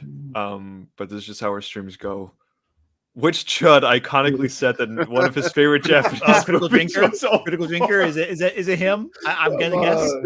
Yeah. When you showed that clip, Dane, I was like, God fucking damn it. Damn. My God. I mean, I know most people do it as well, but like, it's. I'm just like. Old Boy is a great Japanese movie, by the way. Old Boy is a great Japanese manga. It is a manga. It's based on a Japanese manga, but it's a Korean movie, which I think is so funny. I really think Josh Brolin was great in that Japanese movie. I'm sorry, what was that? What did you say? Josh Brolin. Do you want to step outside, sir? Yeah. really I like just think he's a great Japanese actor. I don't know what you're talking about. Noted Japanese actor Josh Brolin. Yeah, I loved him Yeah. in what was that Japanese movie he was in? The real obscure one. Infinity War? Goonies. Yeah. Endgame, Goonies. Game, yeah. All right. Well, this means Ant at 900 is pretty much won because no one can nobody can make top it but that, huh? Dane. So I guess for you it's Sports 300. But what's this? Double points? What are the top 3 most popular sports in the world? Okay, and everyone I got this one. everyone can give an answer right now. Soccer / Cricket. football. Cricket is one of them. I think if you feel very comfortable, you should wait to give your answer until the people are not confident of giving theirs. Okay. Oh wait. Okay, so Dane first. This is soccer. Soccer is one of them. Mm. Fucking what is it like? Cricket. I'm gonna say cricket. I'm gonna steal that from Ant. Yeah, I gave you that one. And then let's see. So sport, just like any sport, like could. And this is like like most watch. Like what league? Like probably rugby. Okay. Is it? Am I right? Are we all gonna go and get 3? I'm gonna let everyone get a go. Brad, what do you think? I'm gonna say it is soccer, cricket, and I'm gonna say National Basketball Association. Wow. That's doing yeah. Baseball could be, yeah, but I'm gonna say NBA's done a really good job of going global. I will go. I'm sticking. I'm pretty confident about soccer, and then Ant said cricket, so I'm pretty confident on that one too. I will go. What is the third? Golf. Golf. What do you think, Ant? I'm gonna go soccer and cricket. I know those two are definitely two of them. But I think everyone agrees with that one. But to stand out from the crowd, I'm gonna say it's gonna be baseball because of Japan. I'm thinking that's my logic. This one was a bit of a wild card. I'm glad this was the last one. However, no one got it correct, and I checked this on many different websites. It is, as everyone knows, the top one football, the second one cricket, and the third one is actually hockey. Because of field hockey. Oh, the Canadians. God they damn. I should have went like but also My like brain wasn't South even in Asia. there, but yeah. Like field hockey's massive in India. That's fair. Yeah, also part of the reason why cricket is so popular. Yeah. Wow. Yeah, ping pong would have been a good. How is ping pong? And I'm curious. I know China loves that game. Yeah, I think it is pretty high on the list as well. Yeah, that's huge in China. Like I had a roommate from college who was Chinese, and he was like, "No, everyone in China watches ping pong." Like, okay, if you say so. He's really passionate about it. He's very passionate about ping pong. I'm like, I don't see the point. It's a good ping pong manga, though. I will say that it's really oddly drawn. It's really good. So the things with the double points. That question could have meant the win for everyone except for Bob. He would have tied with Ant, but yeah. Well, fortunately, we're playing by golf scoring, so I just won, guys. So, hey, technically, Eric right now is lowest, but I mean, he had 500. He left. Yeah, true. Eric left halfway through. Yeah, and he had 500. Yes. All right. Thank you, everyone, for playing, and thank you, Branch, for staying until the end of. Great job putting it together, Turf. Thank you guys again for having me. Like I love just BSing with you guys. So I always appreciate it. I really appreciate was fun. what Yeah, you guys continue to do. So just keep on pushing, and then I'll reach out to all you guys, and we'll be chatting soon. All right. Yeah. I mean, email me, hit me up. I'm free tomorrow all day, basically. Friday, this weekend, whatever day you want to do. Friday's good, Bob. Let me know, Turf, if you're up for it. Yeah, I'd love to chat. Yes, absolutely. All right, y'all. I'll talk to you soon. All right, see you. Thank you. Bye. I also do have to get going now, but you guys have fun with Guess the Grifter. All right, then. Nice. Good segue. Anyways, it's been a pleasure. Thank you. See you guys. All right. Well, all right. Then it was do we want to do some Guess the Grifter? Yes. How do you do, fellow kids? Oh God, that face! I was like, oh God, I was just jump scared. Oh, I've been really good at not dropping memes throughout this whole stream today, so I'm proud of myself. So more credit to you on that front. Felt the need to traumatize me, but I'll accept that. All right, let's do it. Wait a minute. Who? Are you? Is it me? Is it you? Who knows? Yes, Does your person wear glasses? Yes. He's an asshole. All right, guess the grifter is back. We should probably do this more often because this is fun. Get a title, and we have to guess. That's going to be Star Wars theory, I think. I would agree with that. Yeah. And then, well, let's see what chat has to say too, because Star Wars theory is definitely a possibility. I didn't even think about that. I mean, not a single all caps word, and it's a kind of posing a question rather than insisting on a narrative. You know, that would make sense. What does chat think? It could be Canadian. It could be Woo. Woo is possible. Oh, we got a yellow flash in here. Yeah. I don't know. I don't know him to contain himself to that degree. Shillcast, no. Shillcast, yeah. We do that all the time. Yeah. I haven't released that video yet. What?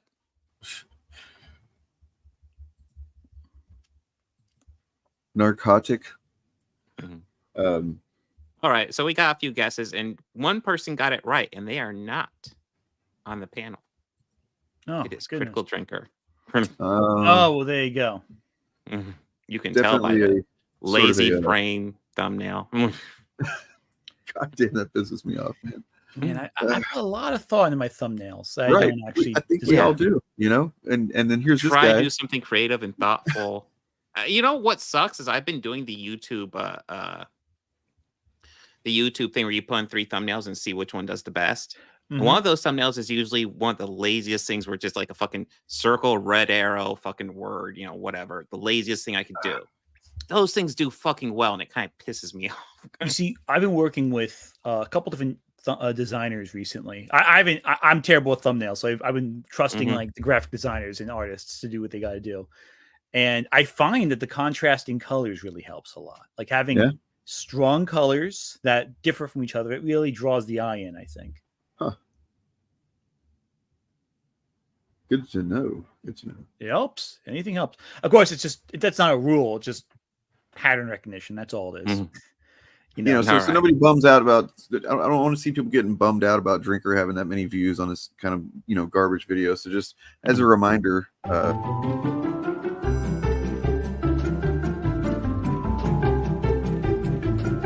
You did something very interesting with Star Wars, if you think about it. The good guys are the rebels.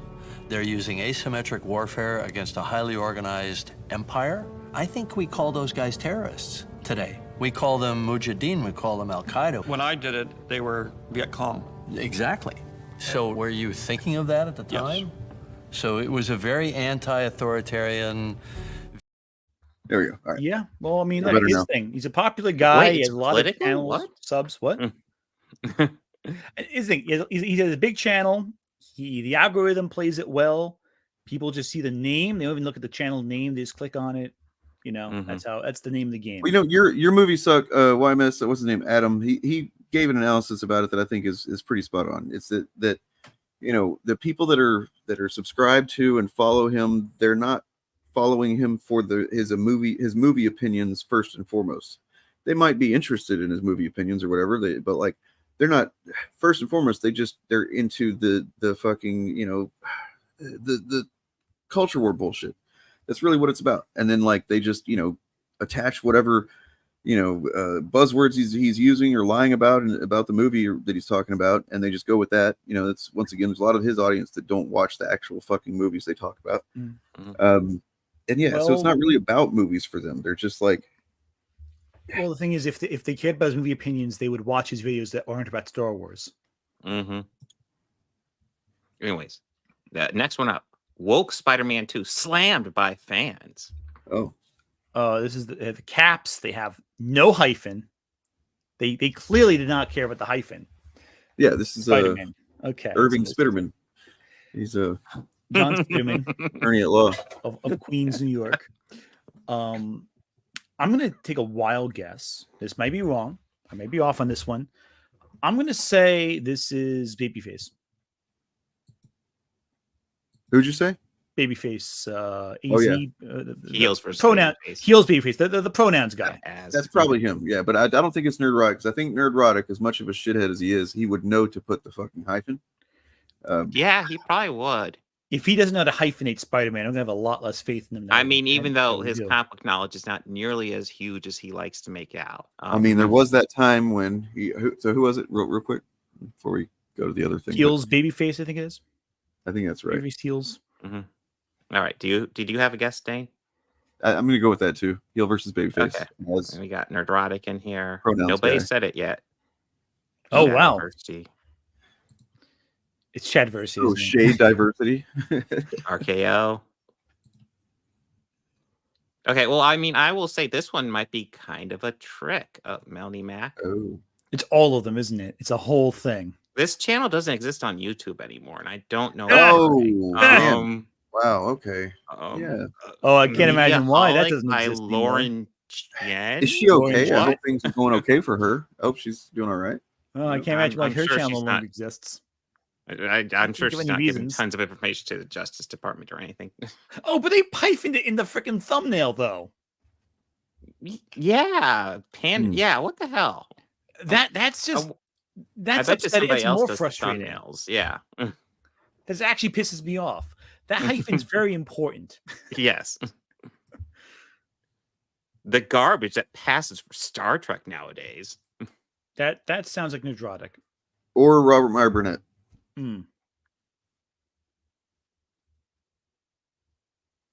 Chat, what you got?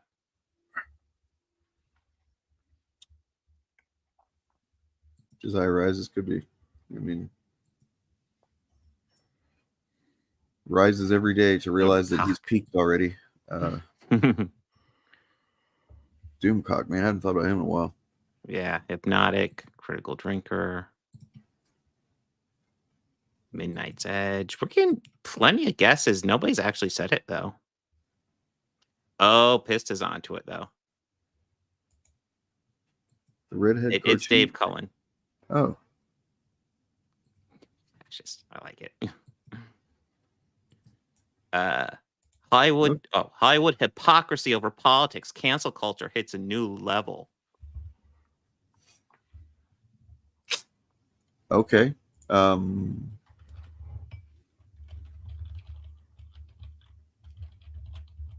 I don't know. I just not. You really kind of chose some tricky ones this time, Bob. I'm gonna say, Geeks and Gamers. I'm going with this one. Could be. Yellow Fash, Geeks and Gamers. Well, you know, we got a couple of them. Yes, this is Geeks and Gamers. This is fairly recent. Oh, the Zachary Levi stuff. Shapiro. Oh yeah. Hey, this should be easy. Netflix has ruined Laura Croft. That's gonna be Shadowverse, I think. It's what's her name? Star Wars girl or Computer. Yeah, I don't know. I thought this one was giving me.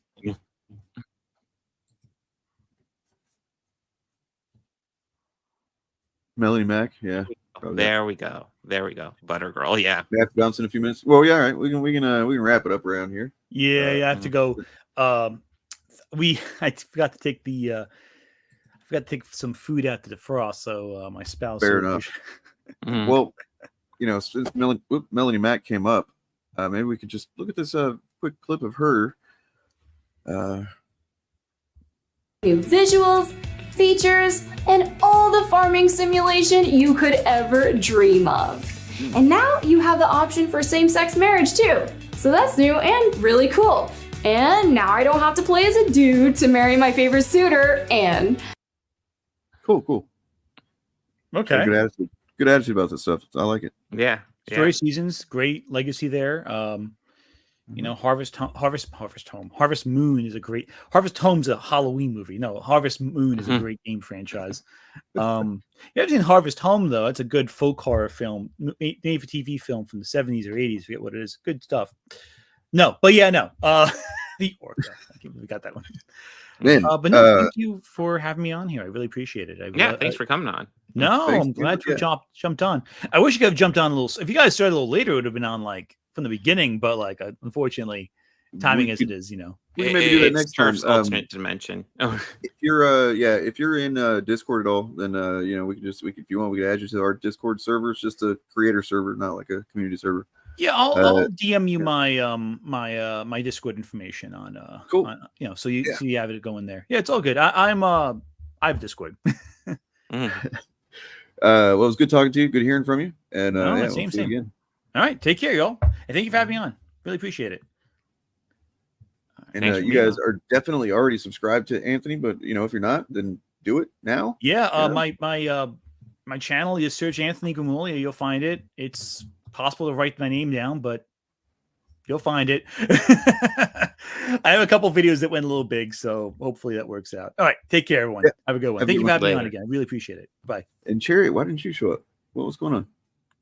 Would have been cool, but I apologize to everybody today because I'm just like feeling sick. Like a sickness has come over me over the last like 2 that days. is not good. Yeah. And I'm like really just kind of like half in another dimension at all times.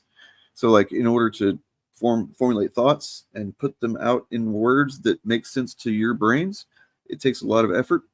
And I almost was like, maybe I shouldn't even do the show today. It might make it worse than if I just was on there. But yeah. I think we did all right. I didn't want to leave you guys hanging and make you do all my dirty work. The brand is growing. Yes.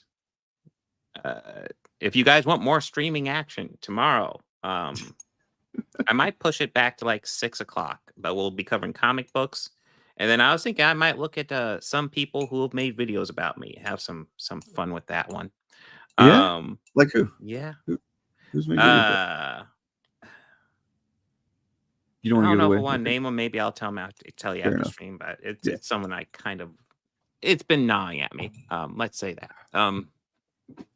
Well, my cat's going insane. Anyway, let's see what I was gonna look at here was my fucking stream, my Fabcast on Sunday got fucking nuked. They nuked my whole fucking stream. What happened? So, and I kind of want to bring it up just to play it right here and just so you guys can hear exactly what it is. But like, we were talking about Foo Fighters and the recently, the thing I just learned the other day, which is that back in the day for about 7 years or so, they promoted some yikesy, fucking harmful, shitty, terrible fucking views on HIV and AIDS. And they seem to have corrected that, and they no longer promote that anymore. They've promoted the actual good causes now, but they never addressed it, and that kind of rubbed me the wrong way. They just kind of like, quietly swept it under the rug and changed their position and moved on.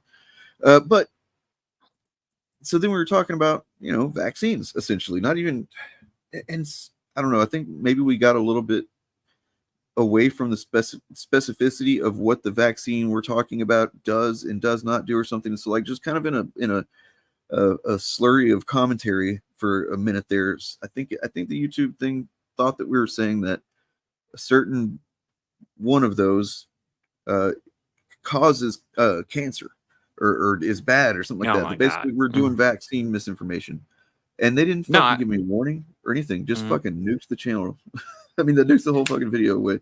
So that's wild. Because I think I was watching for a lot of that. I think I was there for at least the David Grohl stuff, and it was nothing. I mean, it was always very clear what you guys were talking about. So I think that's. I thought so. I mean, so I went and I isolated the. I mean, it's probably just a bot doing it too. So that's what I'm thinking. I mean, thankfully we still have it on StreamYard. So I went to the time code on StreamYard and found the exact moment that it says, and it's like, it's just the only thing I can see is that the bot lost sight of the literal subject of the sentence kind of thing. And yeah. Anyway, very lame. So fuck YouTube for that and lots of other reasons. Many reasons. Many but reasons. also it's what we have right now. And also this. A number of TikTok users have been posting videos that use AI to translate Adolf Hitler's speeches into English. Let's take a look. They're eating the dogs. The people that came in, they're eating the cats. No strike. I had to do, or I didn't have to. They gave me the option to do a 7-question test, kind of like re-education camp. Oh, those are obnoxious, man. And I said, "Up yours, woke moralists. We'll see who cancel who." Sorry. Yeah, Sure, I took the sure. 7 questions As you and do. I aced it. It's good. So, fuck them. Mm-hmm. I mean, how often do these grifters have to do that? I imagine they do, but probably a lot less often than they should.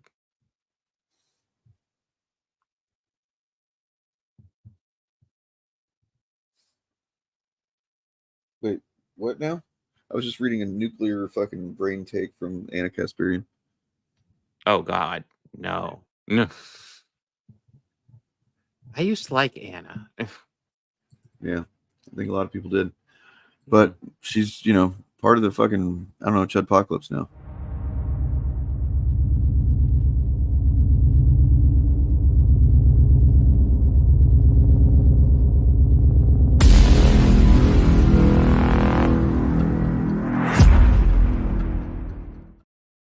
That's a pretty good one. I like that one. Yeah, I like that one. Okay, let's get the F out of here before, Yes. where I fall over and pass out from thirst. Yeah, and take it hunger. easy, man. Yeah, I need to eat anyway, so you I'll be guys- live tomorrow, guys. You should subscribe to this Organized Bob guy. Okay, I think he's pretty What? good. Oh, who's that? I've heard he's bad faith. He's pretty all right. Yeah, pretty awesome cat though. Yeah. And with that in mind, you're all beautiful, and fucking, You I don't know, subscribe man. to this actual fandom guy that's over here. Whatever, that fuck guy. him. That guy. Yeah, here we go. This video is brought to you by Reproduce. How can I be a white nationalist if I wear Reproduce? Checkmate, groomer. Hey man, something's got to pay the bills around here. You guys consider supporting me on Patreon so that I don't have to do this type of gig anymore? Reproduce Griftwear, the only clothing line that's DMCA protected. Dress like a god